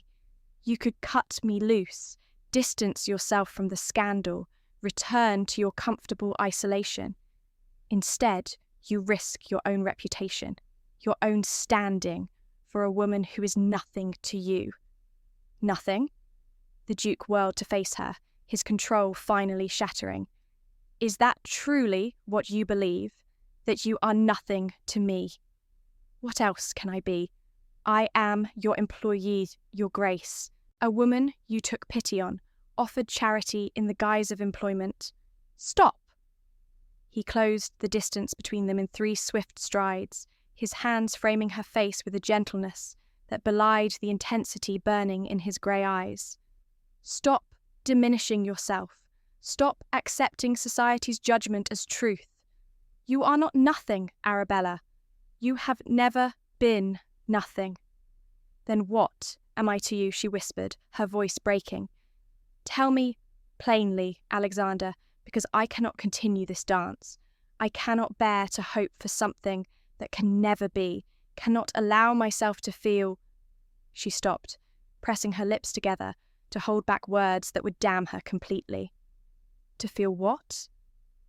His thumbs brushed across her cheekbones, catching tears she had not realized were falling. Say it, Arabella. For once, speak the truth that terrifies you as I am about to speak mine. I love you, she breathed, the confession torn from her like a wound opening. God, help me, I love you. I, who have no right to love anyone, who should be grateful merely for your kindness, and ask nothing more. I have fallen in love with you so completely that the thought of losing you is more devastating than any scandal society could devise. For one terrible moment, he was utterly still, his face unreadable. Arabella felt her heart shatter, understanding flooding through her that she had destroyed even the friendship they had built. She tried to pull away, to salvage some shred of dignity, but his hands tightened, holding her in place. Do you know, he said, his voice rough with emotion, when I first realized I loved you, it was at St. Margaret's, when Jenny ran to you instead of me. When you knelt before that child and promised to return, your face radiant with genuine affection. In that moment, I understood that I had been falling in love with you since the night we met in Lady Pemberton's conservatory. Perhaps even before that, when I first saw you standing in the shadows, bearing your shame with such dignity that it humbled me. Arabella's breath caught. You love me? Desperately, completely, in a way that terrifies me because I thought this capacity died with Catherine. His forehead touched hers and she felt him trembling. I have fought it, Arabella, told myself it was impossible, inappropriate, that I was betraying Catherine's memory by allowing myself to feel again. But the heart recognizes truth even when the mind denies it. And the truth is that you have become essential to me. Your strength, your compassion, your refusal to be broken despite everything society has done to you. I love you, and I will not apologize for it, not even to Catherine's ghost. But your position, your reputation, mean nothing without you. He pulled back slightly, his grey eyes searching hers with naked vulnerability. These past weeks of scandal have shown me what matters, not society's approval, not the protection of a reputation I never asked for. What matters is this, you and I, together, the work we do, the children we help, the possibility of building something real from the ruins of what we have both lost. Alexander. His name emerged as both prayer and plea. Even if we married, and I cannot believe you would be so reckless as to propose to a woman twice ruined, society would never accept it. You would be diminished by association with me. Then I shall be diminished. He smiled, that rare, genuine smile that transformed his stern features. I have been the Ice Duke for 5 years, Arabella. Cold, remote, more monument than man. You have taught me to thaw, to feel, to live again. If society condemns me for choosing life over death, love over isolation, then society can go hang. Despite everything, the fear, the scandal, the impossible situation, Arabella felt laughter bubble up from somewhere deep within. Your Grace, such language! My name is Alexander, he corrected, his thumb still stroking her cheeks. And you will use it, because we are past formality now. Say it, Arabella. Say my name and tell me you will marry me, that you will allow me to give you the protection of my name and position, that you will help me build a life worth living. This is madness, she whispered, even as hope bloomed in her chest like spring after endless winter. Marrying me will only increase the scandal. Then we shall be scandalous together. Arabella Thornton, I am asking you to become my Duchess, to stand beside me as we face society's censure, to help me raise Jenny and whatever other orphans we can save from loneliness. I am asking you to love me despite my ghosts, my rigidity, my years of frozen grief. I am asking you to marry me knowing that I come with more baggage than any woman should be asked to bear. Arabella reached up, covering his hands with her own, holding them against her face. And I come with a scandal that will never entirely fade, a reputation that will always be questioned, a past I cannot erase. Then we are well matched in our imperfections. His smile widened. Is that a yes, Arabella? She wanted to say yes. Every fibre of her being screamed to accept, to seize this impossible gift he offered. But years of bearing undeserved shame had taught her to consider consequences, to think beyond her own desires.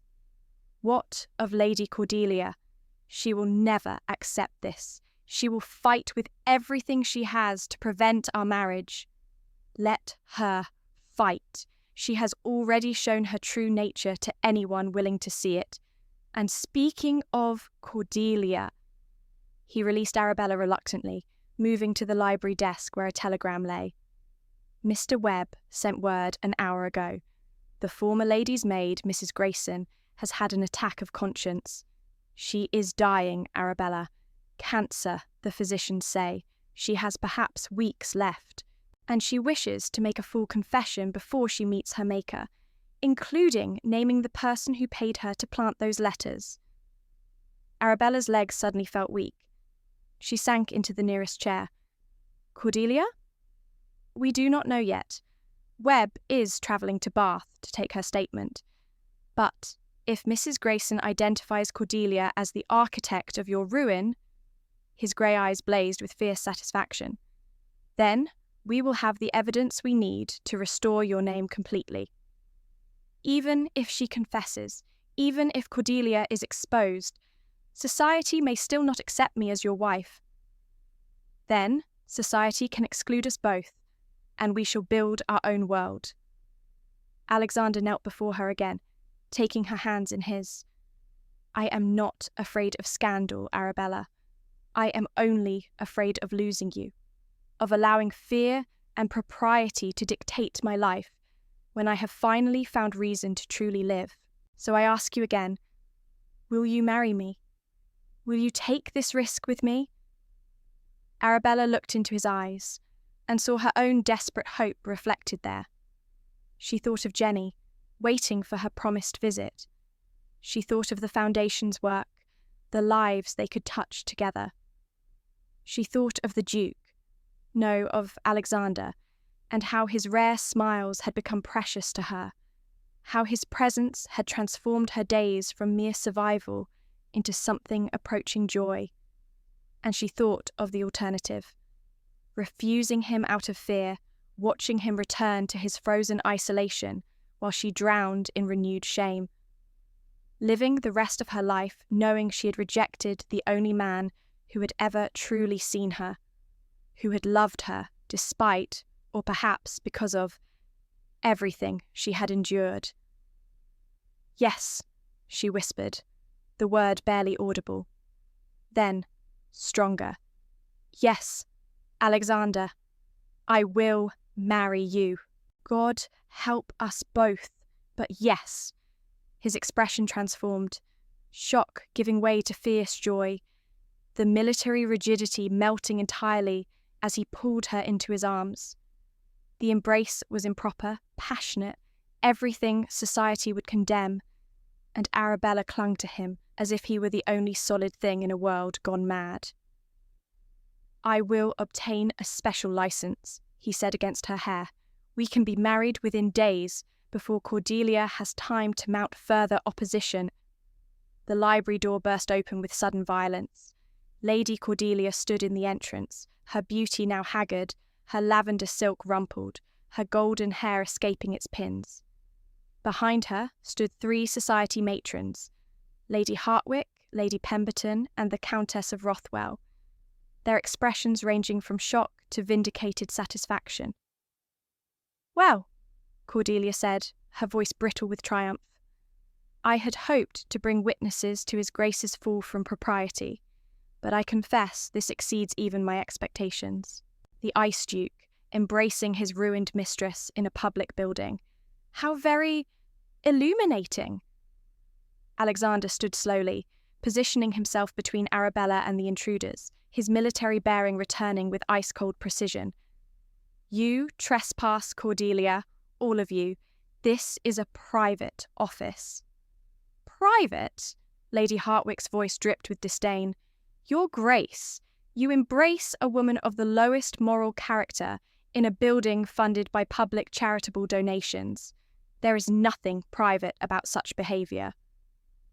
Lady Hartwick, you presume much, Alexander said, his voice dropping to that dangerous register. Miss Thornton and I were having a private conversation that is none of your concern. It becomes our concern when it involves moral corruption, the Countess interjected.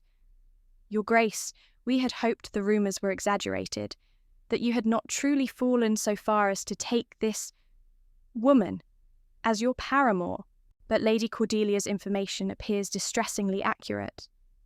Arabella felt humiliation burn through her, the familiar shame rising like bile. She started to speak, to defend herself, but Alexander's hand found hers behind his back, squeezing gently. A silent message. Let me handle this. Ladies, he said, his tone glacial, you base your judgment on the word of a woman who has proven herself untrustworthy, who was removed from my household for inappropriate behaviour. I suggest you consider your sources more carefully before casting aspersions. Inappropriate behaviour? Cordelia laughed, the sound edged with hysteria. You removed me because I dared to question your infatuation with her, because I tried to protect you from a schemer who has bewitched you as she bewitched Thomas Harding. Enough! Alexander's voice thundered through the library. You will not speak another word, Cordelia, or I will have you physically removed. Ladies, I will say this once. Miss Arabella Thornton is not my mistress. She is my betrothed. I have asked her to be my wife, and she has accepted. We will be married within the week, with or without society's blessing. The silence that followed was absolute. The three matrons stared in obvious shock, while Cordelia's face cycled through emotions too rapidly to name, before settling on a mask of icy fury. You cannot be serious, Lady Hartwick finally managed. Your Grace, this woman is ruined, utterly compromised by scandal. To marry her would be to diminish your house, to taint your name. My name is my own to taint or preserve as I see fit, Alexander interrupted, and Miss Thornton's so-called ruin is based on fabricated evidence and malicious lies. Evidence I intend to expose publicly, along with the identity of those who orchestrated her destruction. His grey eyes fixed on Cordelia with such intensity that she actually stepped back. Did you think I would not investigate, Cordelia? That I would accept society's judgment without question?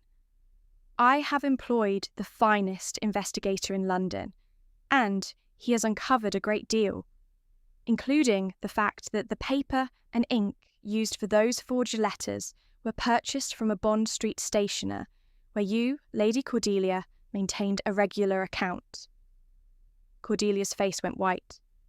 That proves nothing. Many people shop at that establishment. Indeed, but fewer people had both access to Miss Thornton's writing desk at your family's house party and motivation to destroy her reputation. Fewer still would have known intimate details of the Harding household sufficient to make the forgeries convincing. He paused, letting the implication settle. And only one person matches all those criteria, while also having demonstrated obsessive fixation on preventing any woman from gaining my affection.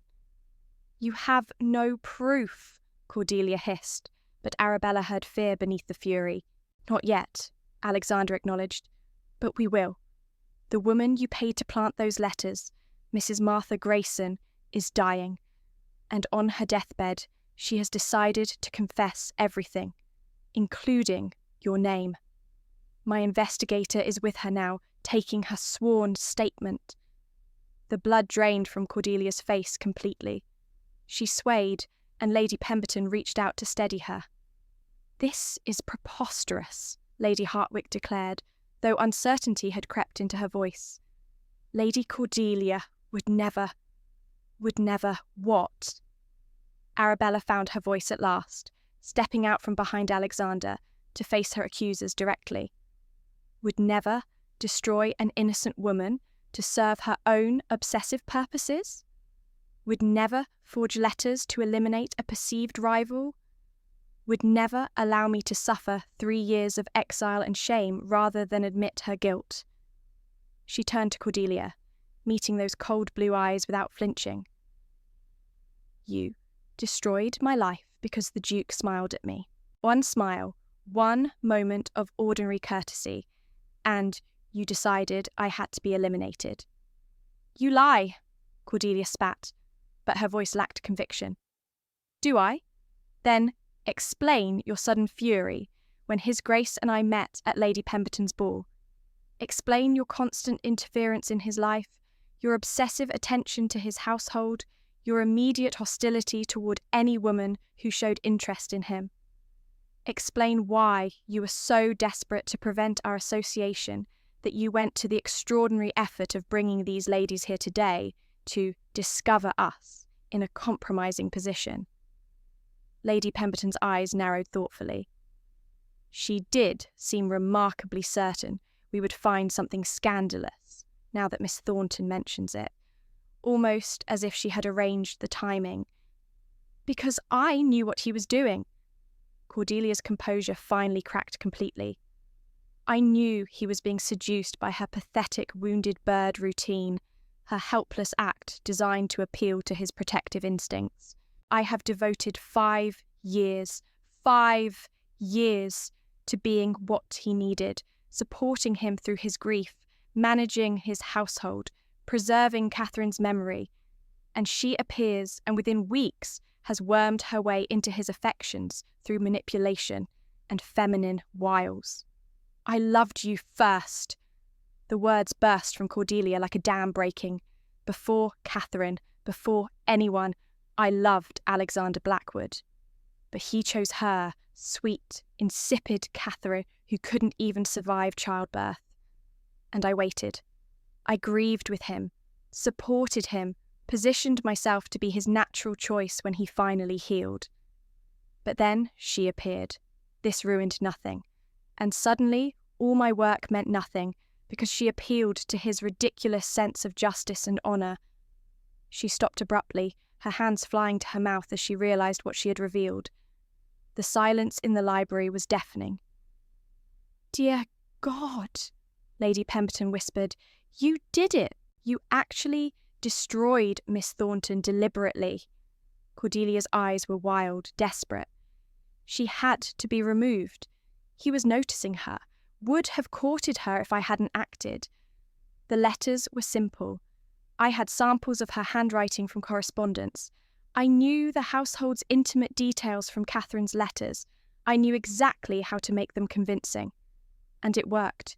She was ruined, exiled, forgotten. Her gaze fixed on Arabella with undisguised hatred. "You should have stayed forgotten, should have accepted your exile gracefully. But you couldn't even do that. You had to accept his offer, come back into his life, tempt him with your tragic history." "That is a confession," Alexander said quietly, his voice deadly calm. "Witnessed by 4 women of unimpeachable standing. Cordelia, you have just admitted to conspiracy, forgery, and the deliberate destruction of an innocent woman's reputation." The reality of what she had done seemed to hit Cordelia all at once. She looked around at the shocked faces, at Alexander's cold fury, at Arabella's tears of vindication and rage, and something in her simply broke. "I did it for you," she whispered, her voice suddenly small and broken. "Everything I did was for you, Alexander, because I love you, because you should have been mine. What you feel is not love, Cordelia. It is obsession, and it has driven you to commit acts that are both immoral and criminal." He turned to Lady Hartwick, his voice formal and absolute. "Ladies, I trust you understand now that Miss Thornton has been the victim of a terrible injustice. I expect you will help me ensure society understands the truth of what happened 3 years ago." Lady Hartwick's expression was complicated, shame mixed with calculation. "Your Grace, yes, of course. This is shocking, absolutely shocking." "Indeed," Lady Pemberton added, her eyes fixed on Cordelia, with a mixture of horror and fascination. "Miss Thornton, please accept my deepest apologies for my part in perpetuating these vile falsehoods. If I had known—" "You would have done nothing differently," Arabella said, surprised by her own steadiness. "Because society teaches us to believe the worst of women, to accept scandal without question, to convict without evidence. But perhaps, now, knowing how easily an innocent woman can be destroyed, you will think twice before passing judgment again." The rebuke was gentle but firm, and all 3 matrons had the grace to look ashamed. "What will happen to Lady Cordelia?" the Countess asked quietly. "That depends on Miss Thornton," Alexander said, turning to Arabella. She is the wronged party. The decision of whether to pursue legal charges should be hers. All eyes turned to Arabella. She looked at Cordelia. This woman who had stolen 3 years of her life, who had condemned her to exile and shame, who had been willing to destroy her utterly to serve her own obsession. She felt rage, yes, and a desire for revenge that burned hot in her chest. But she also felt pity, because Cordelia was broken in her own way, twisted by unrequited obsession into something monstrous. And Arabella understood what it meant to be broken. "I will not press charges," she said finally, "on one condition. Lady Cordelia will make a full, public confession, clearing my name completely and admitting her role in fabricating the scandal. She will do this in writing, and it will be published in the Times and circulated throughout society. And then she will retire to the country, far from London, and never again attempt to interfere in His Grace's life or mine." It was both mercy and punishment, sparing Cordelia prison, but demanding public humiliation and permanent exile. Cordelia stared at her with an expression Arabella could not quite read. "Why?" she whispered. "Why show me mercy when I showed you none?" "Because I have learned what it means to bear undeserved shame," Arabella said softly. "I would not wish that on anyone, even you. But make no mistake, Lady Cordelia. If you ever attempt to harm me or the Duke again, I will not be so generous a second time." Cordelia nodded slowly, something almost like respect flickering in her eyes, before despair reasserted itself. "I will write the confession tonight. You shall have your vindication, Miss Thornton. I hope it brings you happiness, though I doubt it." With that, she turned and fled the library, her footsteps echoing down the corridor. The 3 society matrons followed more slowly, their whispered conversations already beginning to reshape the narrative that would spread through London's drawing rooms. When the door finally closed, Arabella's legs gave out. She sank into a chair, trembling violently, as the reality of what had just occurred crashed over her. 3 years. 3 years of shame and exile, ending in minutes with a confession torn from an obsessed woman's lips. Alexander knelt before her, gathering her into his arms as she finally allowed herself to cry. Not tears of shame this time, but of relief, of vindication, of overwhelming emotion too complex to name. "It's over," he murmured against her hair. "It's truly over, my love. Your name will be cleared. Society will know the truth." "I can scarcely believe it," Arabella sobbed. "After so long." "Believe it, and believe this. In 3 days, you will be my Duchess. We will marry quietly before the confession is published, so no one can claim we married only to rehabilitate your reputation. And then we will face society together, as husband and wife, and dare anyone to question your place at my side." Arabella pulled back to look at him. This man who had saved her, not with grand gestures, but with steady belief, with investigation and determination, with love fierce enough to challenge society itself. "I love you," she whispered. "I do not know what I did to deserve you, but I love you with everything I am." "You survived," he said simply. "You survived with dignity and grace, and that is more than most could manage. And I love you for it, for your strength, your compassion, your refusal to be destroyed. You saved me as much as I saved you, Arabella. You taught this frozen duke how to thaw, how to live again." He kissed her then, properly and thoroughly, a kiss that sealed the promise between them.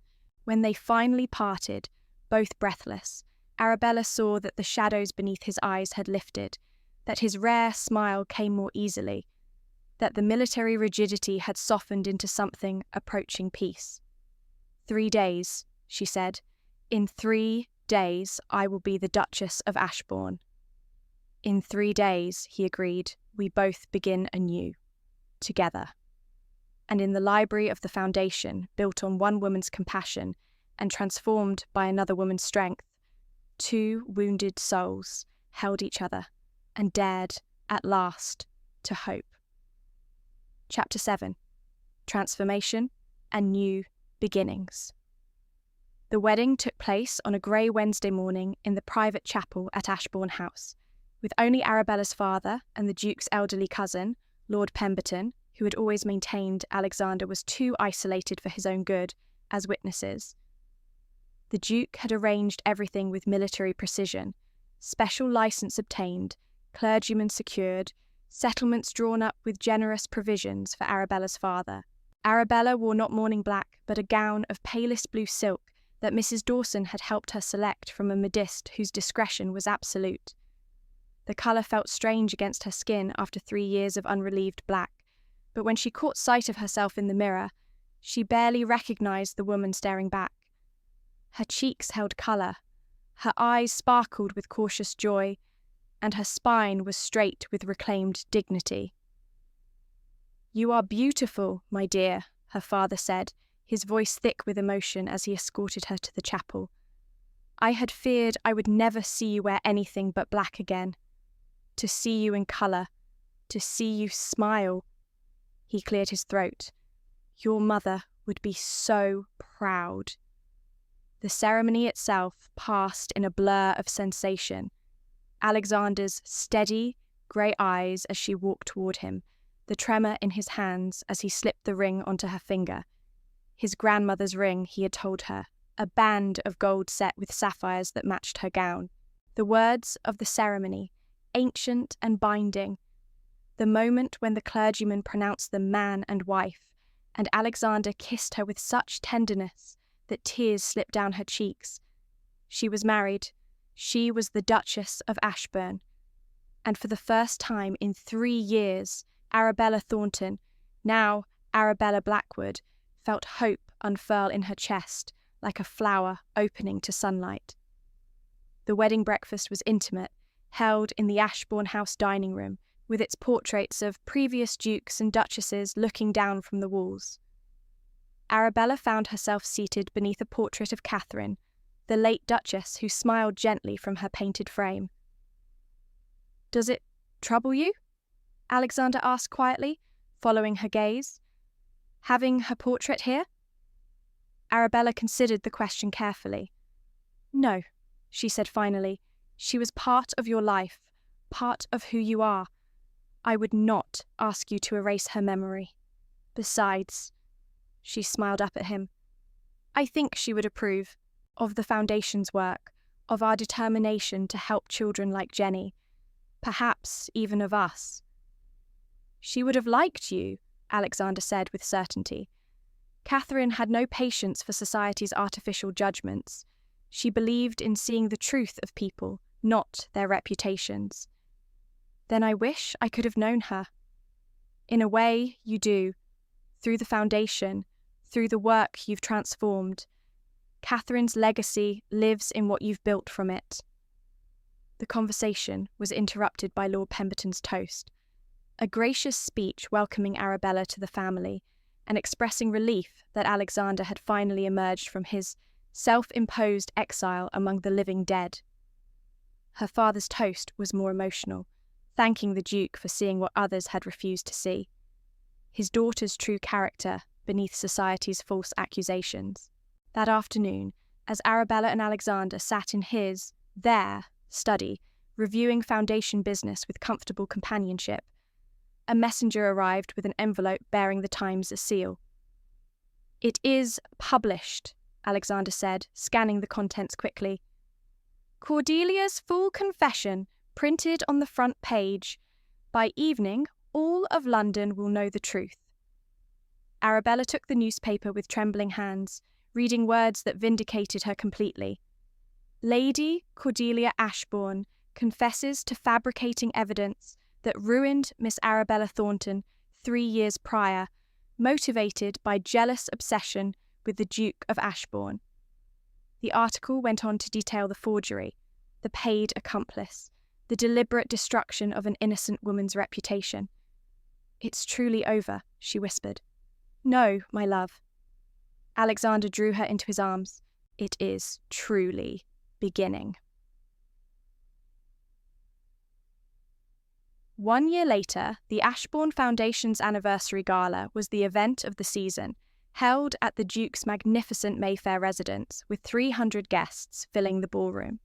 The very ballroom where Arabella had once stood in shadows, invisible in her black silk, watching a world from which she had been exiled. Now she stood at the centre of that world, radiant in a gown of rose-pink silk trimmed with Brussels lace, her dark hair dressed with pearls, one hand resting on the gentle swell of her belly where the next generation of Blackwoods grew. At her side, the Duke, no longer the Ice Duke, but simply Alexander, her husband, stood with his hand resting protectively at her waist, his military bearing softened by the frequent smiles that now came easily to his features. The transformation in both of them was complete. Where Arabella had once hunched beneath the weight of shame, she now moved with the confidence of a woman who knew her worth. Where Alexander had once frozen himself in grief, he now engaged with life fully, laughing at children's antics, working alongside his wife on the foundation's expansion, allowing himself to feel joy without guilt. Across the ballroom, Arabella caught sight of Lady Hartwick, who offered a respectful nod, not quite friendship, but acknowledgement of error and a tentative peace. Lady Pemberton had become a surprising ally, using her considerable social influence to ensure Arabella's restoration to society was complete. Even those who had once whispered cruelly now competed for invitations to Ashbourne House. But the true triumph was not society's acceptance. It was the work itself. "Your Grace?" Miss Weatherby approached with obvious pleasure. "I wanted to inform you that Jenny has been officially adopted. The Hendersons are a lovely family, and Jenny has taken to them beautifully. She insisted I tell you, thank you for keeping your promise." Arabella felt tears prick her eyes, happy tears this time. She had kept her promise, visiting Jenny weekly, working with Miss Weatherby to find the child a loving home. The Hendersons had been perfect, a childless couple with genuine warmth, who saw Jenny not as a charitable project, but as the daughter they had longed for.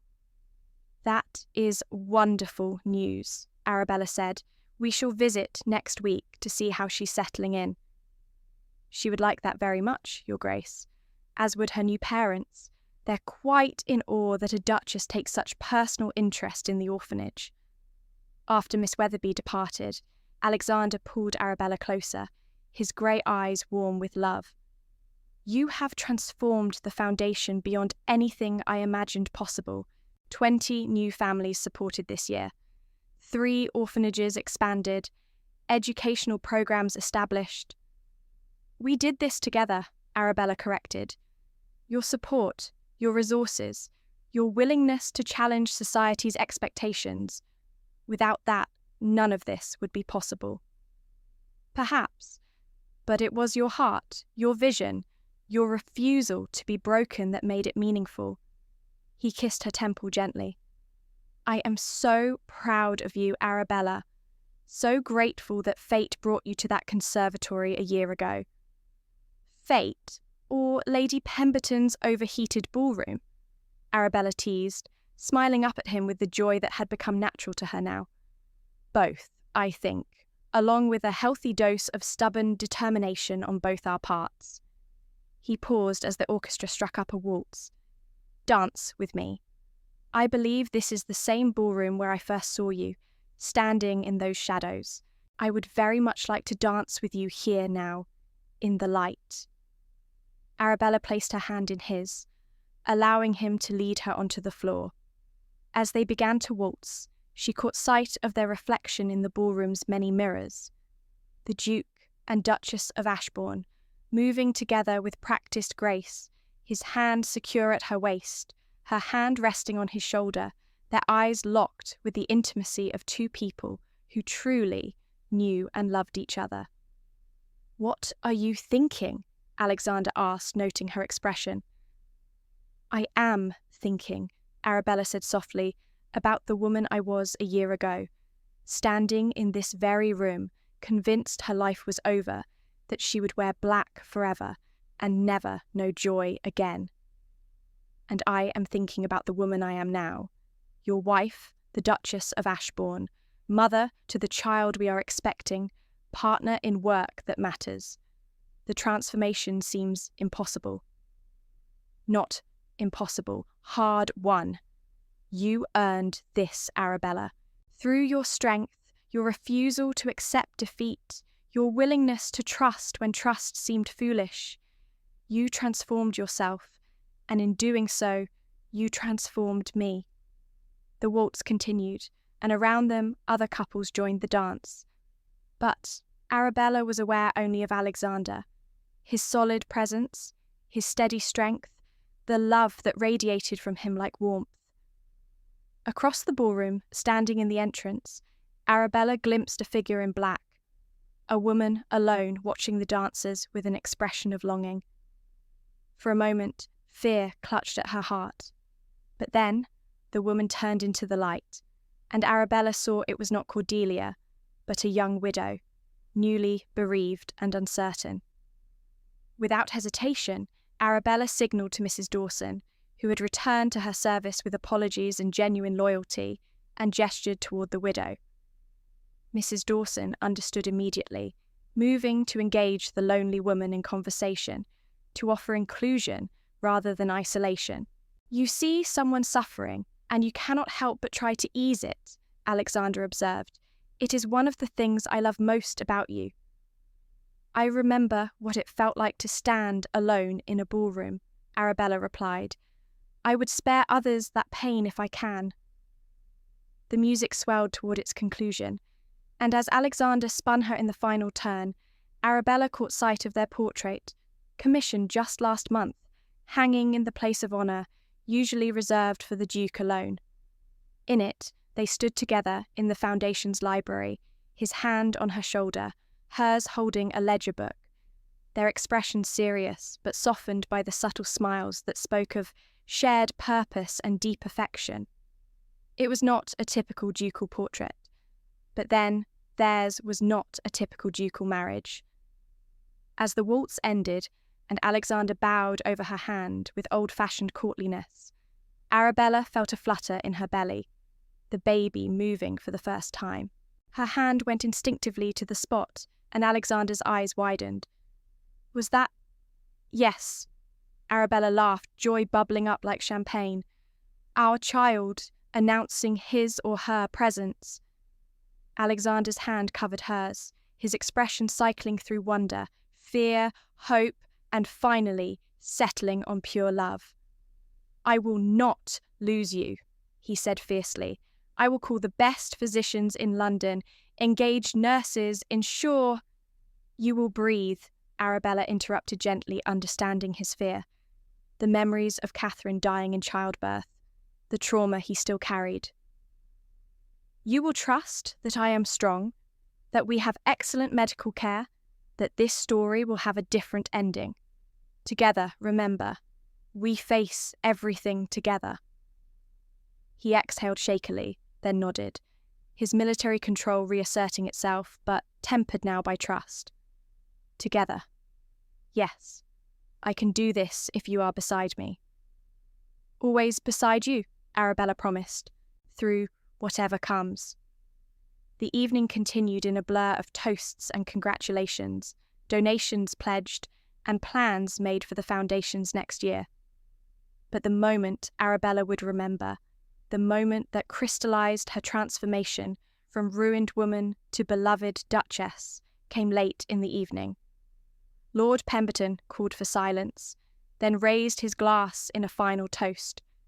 To the Duke and Duchess of Ashbourne, who have shown us all that love redeems, that truth prevails, and that sometimes the greatest courage is simply the refusal to surrender to despair. May your example inspire us to be kinder, more just, more willing to question the judgments we make too easily. Here, here, the cry echoed through the ballroom, glasses raised in genuine respect and affection. Arabella looked around at the faces turned toward her and Alexander, faces that had once whispered cruel rumours or turned away in judgment. Now, those same faces reflected admiration, respect, even warmth, not because society had changed fundamentally, but because she and Alexander had refused to accept its unjust verdict. They had fought for truth. They had demanded justice. They had loved each other despite scandal and opposition. And in doing so, they had won not just restoration, but transformation. As the guests began to depart, offering final congratulations and promises to attend the foundation's next benefit, Arabella found herself alone with Alexander in the now empty ballroom. Candlelight still flickered, casting dancing shadows across the polished floor where they had waltzed hours earlier. "It is strange," she said softly, "to stand in the place where I once stood in such despair and feel such complete happiness. If you had told that woman in black silk that a year hence she would be wearing rose silk and carrying a duke's child, beloved and respected, she would have thought you mad. And if you had told the frozen duke that he would love again, would smile again, would stand in this ballroom not as a monument of grief, but as a man fully alive." Alexander pulled her close, mindful of the precious life she carried. "I would have called you a liar and retreated further into my isolation. Yet, here we are," Arabella whispered, resting her head against his chest, listening to the steady beat of his heart. "Two broken souls who somehow found a way to be whole together. Not whole, perhaps. We still carry our scars. You have nightmares still about the scandal, and I—" He paused, his voice roughening. "I still wake sometimes in the night, terrified that I will lose you as I lost Catherine. That history will repeat itself, and I will be powerless to prevent it." Arabella lifted her head to meet his eyes. "And when you wake with those fears, what do you do?" "I reach for you," he admitted. "I feel the warmth of you beside me, the rise and fall of your breathing, and I remember that this is real, that you are here, that we are together." "And we will remain together," Arabella said firmly. "I am not Catherine Alexander. My body is strong, the physicians have examined me thoroughly, and I have every intention of surviving childbirth to raise our children. Plural, because I fully intend to give you several, and to grow old beside you, becoming a formidable dowager Duchess who terrifies young debutantes with my stern lectures on the importance of charitable work." Despite the seriousness of the moment, Alexander laughed, that full, genuine laugh that still surprised her with its richness after so many months of coaxing it from him. "You paint a delightful picture of our future, though I suspect you will never be stern. You are too kind-hearted. Then you will be the stern one, and I shall be the one who sneaks the grandchildren extra sweets and allows them to stay up past their bedtime." Arabella smiled, allowing herself to imagine that future, children running through Ashbourne House, filling it with laughter instead of silence, grandchildren eventually teaching them about the foundation's work, growing old with this man who had saved her and whom she had saved in return. Alexander's hand moved to her belly again, his touch reverent. "Boy or girl, I care not, as long as you both survive." "We will," Arabella promised. "I am too stubborn to do otherwise. After fighting so hard to reclaim my life, I will not surrender it now." They stood together in the empty ballroom, the candles burning low, the winter night pressing against the windows. In the silence, Arabella reflected on the journey that had brought them here, from that conservatory where two wounded souls had first recognized each other, through the scandal and investigation, the confrontation and revelation, the wedding, and this past year of building something real and lasting together. "I should write to Cordelia," Arabella said suddenly. Alexander stiffened. "Why would you do that?" "Because despite everything, she gave us this." Arabella gestured to encompass not just the ballroom but their entire life together. If she had not destroyed my reputation, I would never have been desperate enough to accept employment at the foundation. We would never have worked together, never have fallen in love. In a twisted way, her obsessive hatred created the circumstances for our happiness. That is remarkably generous of you. I have learned that holding on to anger only poisons the one who carries it, Arabella said quietly. Cordelia lives in exile now, in Scotland, far from everything she wanted. That is punishment enough. I would send her a letter simply acknowledging that I bear her no ill will, that I hope she finds some measure of peace in her new life. Nothing more. No false friendship, no pretense of reconciliation, just release for both of us. Alexander was silent for a long moment, then nodded slowly. You are a better person than I am, Arabella. I still harbour considerable anger toward her for what she did to you. Then harbour it for me, and I shall practice forgiveness for us both, Arabella said with a slight smile. That is what partners do, is it not? Balance each other's weaknesses with their strengths. You are entirely too wise for someone who is only 8 and 20. I am 9 and 20 now, Arabella corrected. My birthday was last week, remember? You gave me that ridiculous number of roses. 290, Alexander said without hesitation. 1 for each day I have known you, from that night at Lady Pemberton's ball until your birthday. And it was not ridiculous. It was romantic. It was both, Arabella laughed. The servants spent hours finding vases enough to hold them all. But I loved it nonetheless. I pressed one of the blooms in my journal so I might always remember. Alexander drew her toward the ballroom's doors, leading her through the quiet house toward their private chambers. The servants had long since retired, and Ashbourne House slumbered peacefully around them, no longer the mausoleum it had been, but a home, warm and lived in, filled with purpose and love. In their bedroom, Catherine's bedroom once, now transformed with new furnishings and Arabella's personal touches. Alexander helped her undress with practiced care, his fingers gentle on the buttons and laces. It was an intimacy they had developed over months of marriage. This quiet ritual of helping each other shed the formal armour of ducal life to become simply Alexander and Arabella, husband and wife. I have something for you, Alexander said, once Arabella was settled in bed, propped against pillows with a warm shawl around her shoulders. He retrieved a small box from his writing desk, returning to sit beside her. I had planned to give this to you at the gala, but the moment never seemed right. Perhaps now is better, just the two of us without an audience. Arabella opened the box to find a delicate pendant on a gold chain, a sapphire surrounded by small diamonds, the blue stone the exact shade of the dress she had worn for their wedding. It was my grandmother's, Alexander explained. The Duke who commissioned the matching ring had this made for her as well. I had it cleaned and reset, and I wanted you to have it. Not because you are replacing Catherine. You could never replace her, nor would I ask you to. But because you are creating your own legacy, your own place in the Ashbourne family history.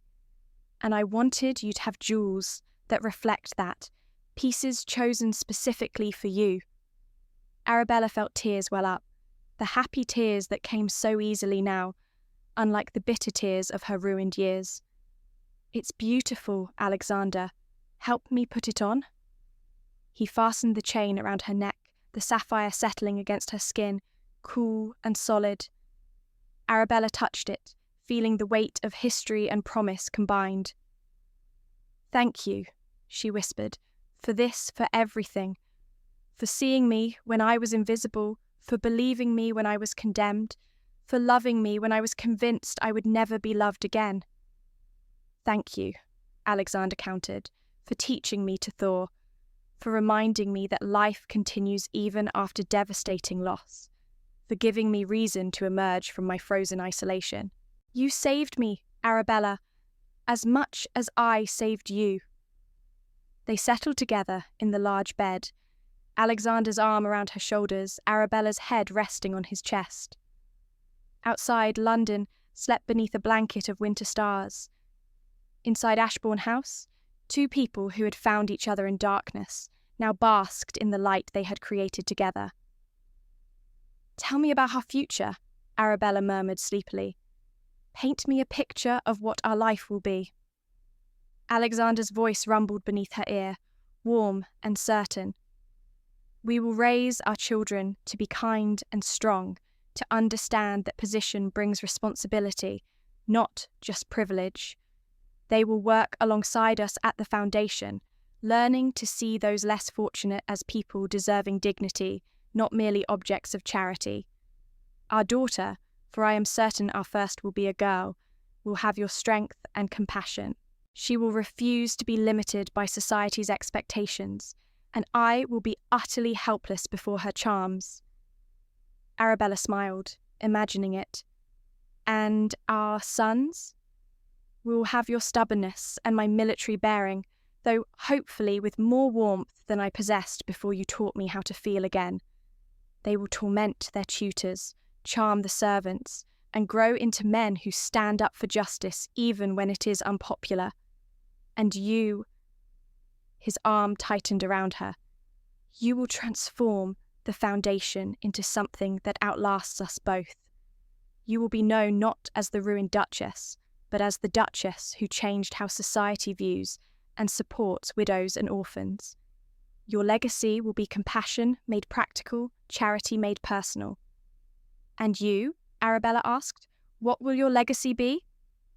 "I will be known," Alexander said slowly, as if discovering the truth as he spoke it, "as the man who loved you, the ice duke who thawed, the grieving widower who learned to live again, and I will be proud of that legacy, proud that I was strong enough to choose life over death, love over isolation, hope over despair." Silence settled over them, comfortable and deep. Arabella felt herself drifting towards sleep, secure in Alexander's embrace, the sapphire pendant warm against her skin, their child safe within her.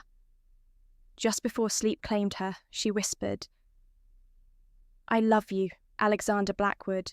Thank you for fighting for me." "I love you, Arabella Blackwood," he murmured back. "Thank you for being worth fighting for." 5 months later, the birth was difficult but not dangerous, the labour long but not tragic. And when Alexander, who had insisted on remaining nearby, despite the physician's protest that childbirth was no place for husbands, was finally allowed into the room, he found Arabella exhausted but triumphant, cradling a red-faced, squalling infant girl. "Meet your daughter, Your Grace," the midwife said with satisfaction. "A healthy girl with excellent lungs." Alexander approached the bed as if walking on holy ground, his grey eyes fixed on the impossibly small bundle in Arabella's arms. When he finally looked at his wife's face, he saw tears streaming down her cheeks, but she was smiling, radiant despite her exhaustion. "We did it," she whispered. "We both survived. I told you we would." "You did." Alexander sat carefully on the bed's edge, one trembling hand reaching out to touch his daughter's downy head. "You are the strongest person I know, Arabella, and she is perfect. Absolutely perfect. Would you like to hold her?" Fear flickered across Alexander's face, the same fear Arabella had seen at St. Margaret's when Jenny had reached for him. But this time, instead of freezing, he nodded. Arabella placed their daughter in his arms, and the moment the baby settled against his chest, something in Alexander's expression transformed. Wonder. Pure, unguarded wonder. "Hello, little one," he whispered, his voice rough with emotion. "I am your father, and I promise you, I will never let you stand in the shadows. I will never allow anyone to diminish you or question your worth. You will grow up knowing you are loved, valued, seen. This, I swear." Arabella watched her husband fall completely in love with their daughter, watched the last remnants of the Ice Duke melt away entirely, and felt her heart swell with a happiness so complete it was almost painful. "What shall we name her?" Alexander asked, unable to tear his eyes from the baby's face. They had discussed names for months, but suddenly Arabella knew exactly what their daughter should be called. "Hope," she said firmly. "Hope Catherine Blackwood. Hope for what she represents to us, and Catherine to honour the woman whose legacy made our meeting possible."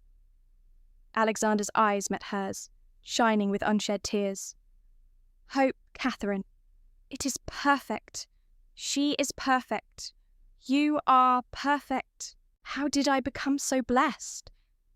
"We both fought for our blessings," Arabella replied.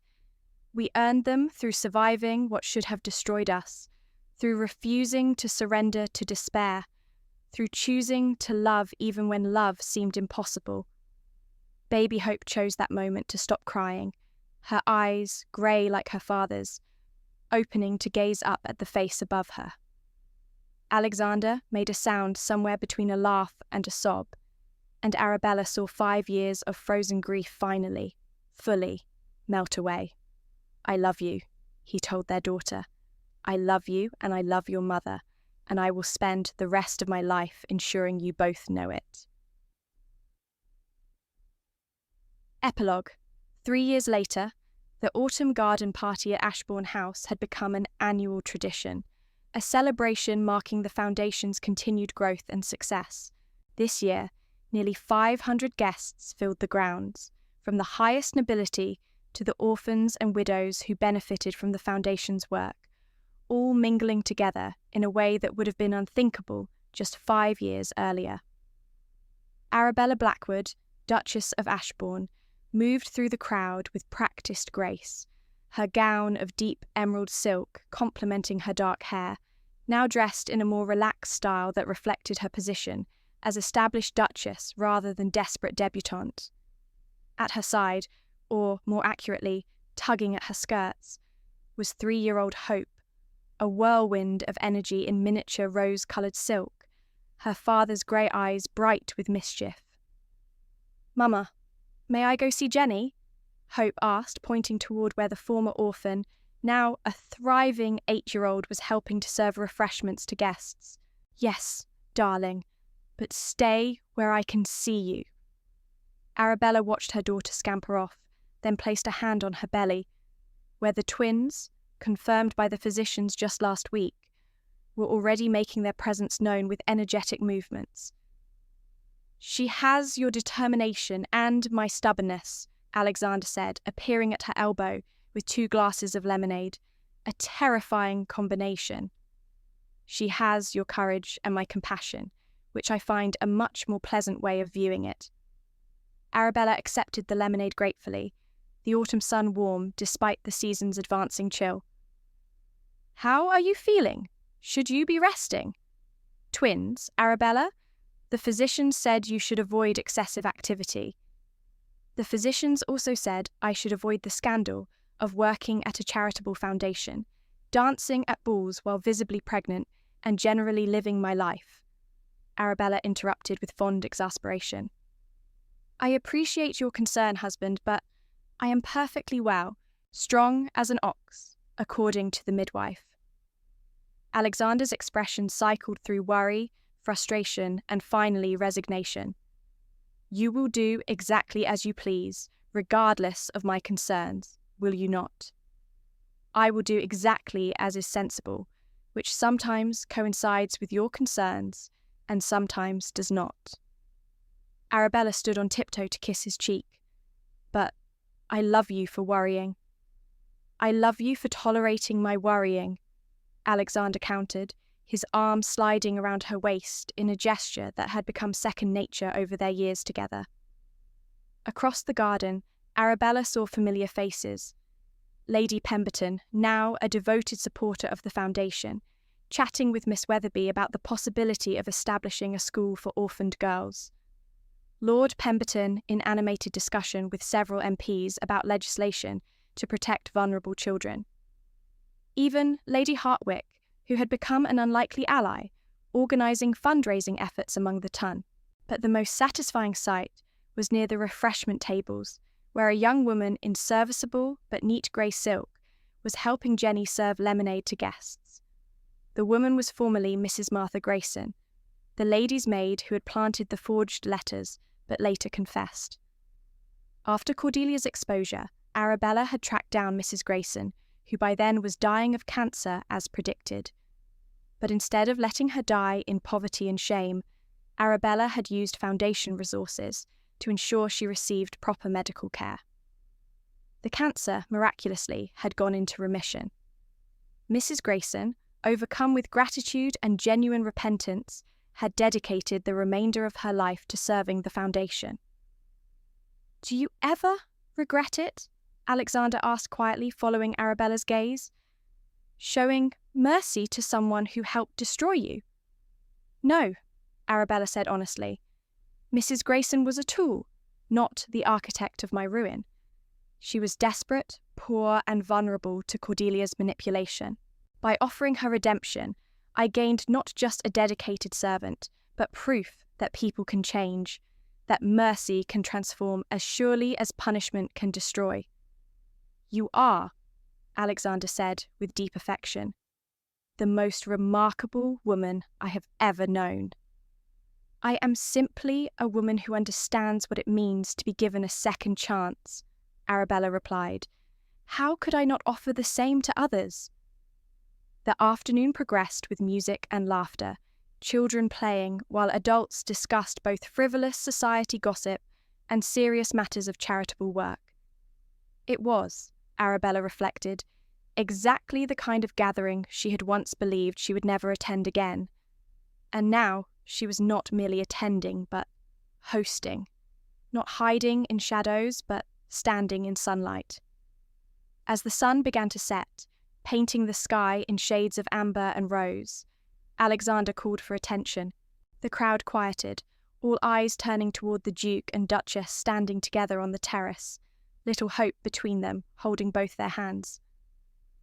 "Friends," Alexander began, his voice carrying the authority of his position, but warmed by genuine feeling. "5 years ago, I was a man frozen by grief, locked in isolation, convinced my life had ended with my late wife's death. I was wrong. Life continues, even after devastating loss. It continues, and if we are brave enough, it transforms us into something stronger than we were before." He looked down at Arabella, his grey eyes soft with love.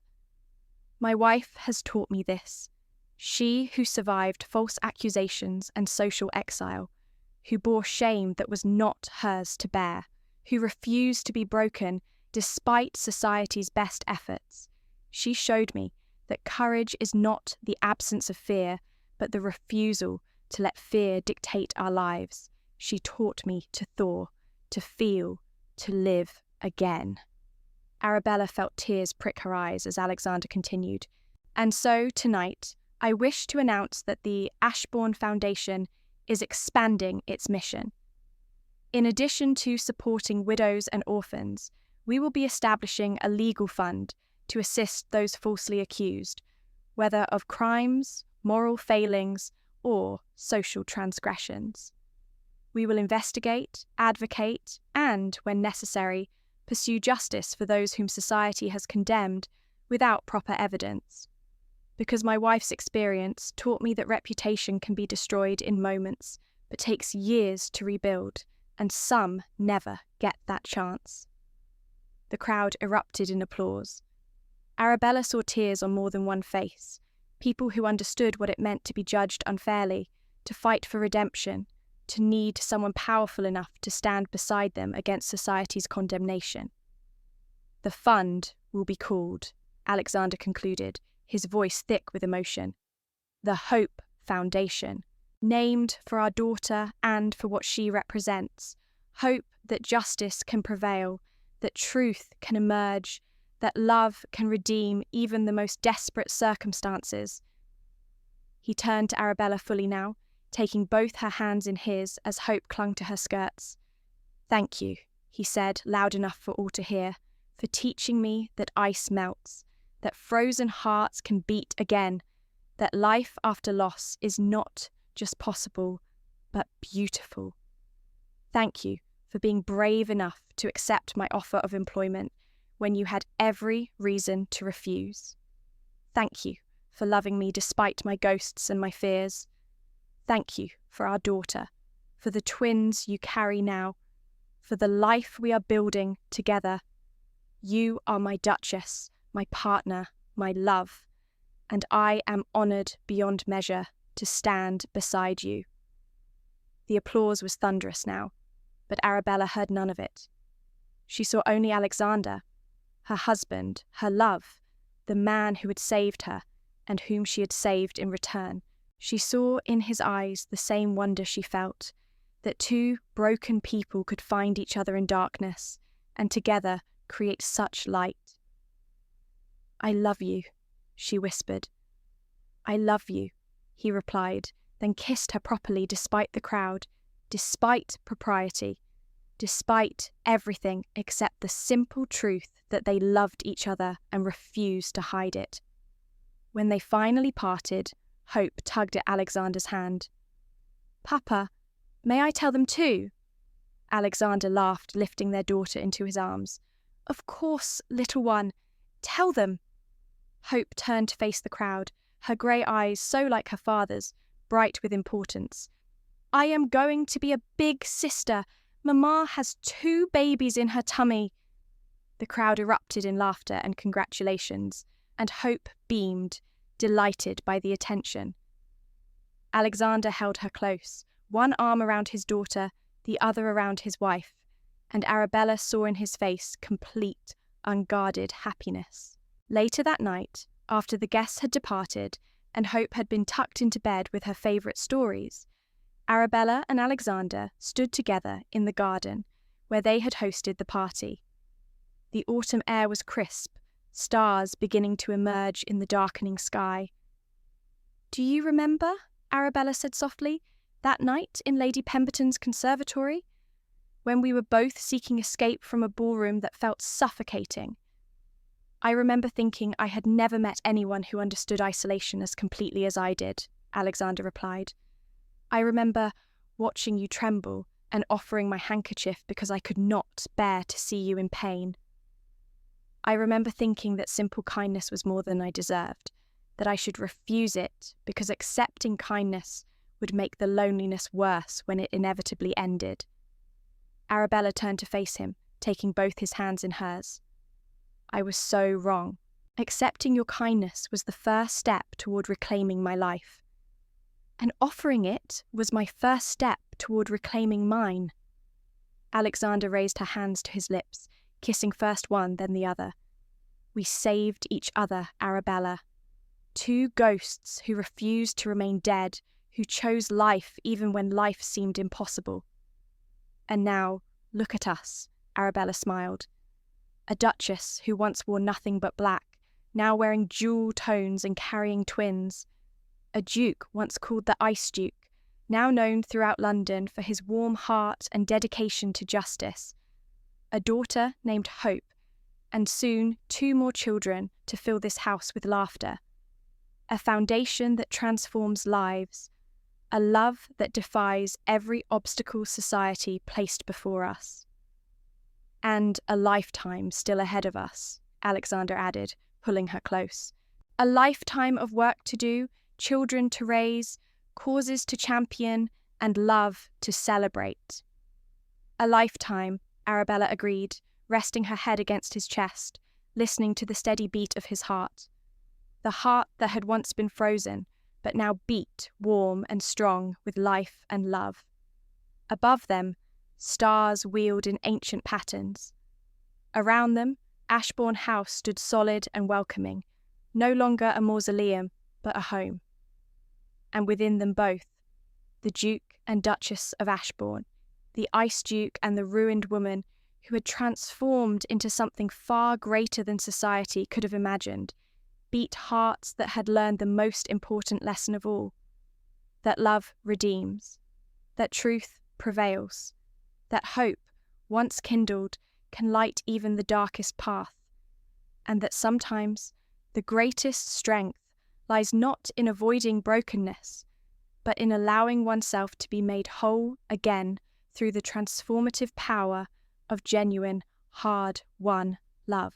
If Arabella's journey from standing in shadows wearing mourning black to dancing in rose-pink silk as the beloved Duchess of Ashbourne touched your heart, like, subscribe, and explore the Victorian-era romance playlist for more stories where broken souls find redemption through love, where truth triumphs over scandal, and where the courage to hope transforms lives. Share your favourite moment in the comments. Was it the conservatory meeting, the confrontation with Lady Cordelia, or perhaps the moment Alexander offered Arabella his handkerchief?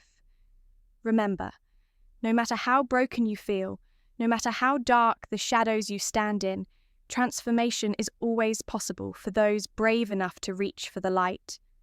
We are never so ruined that we cannot be restored, never so frozen that we cannot thaw, never so alone that we cannot find love in unexpected places. Until next time, Amelia.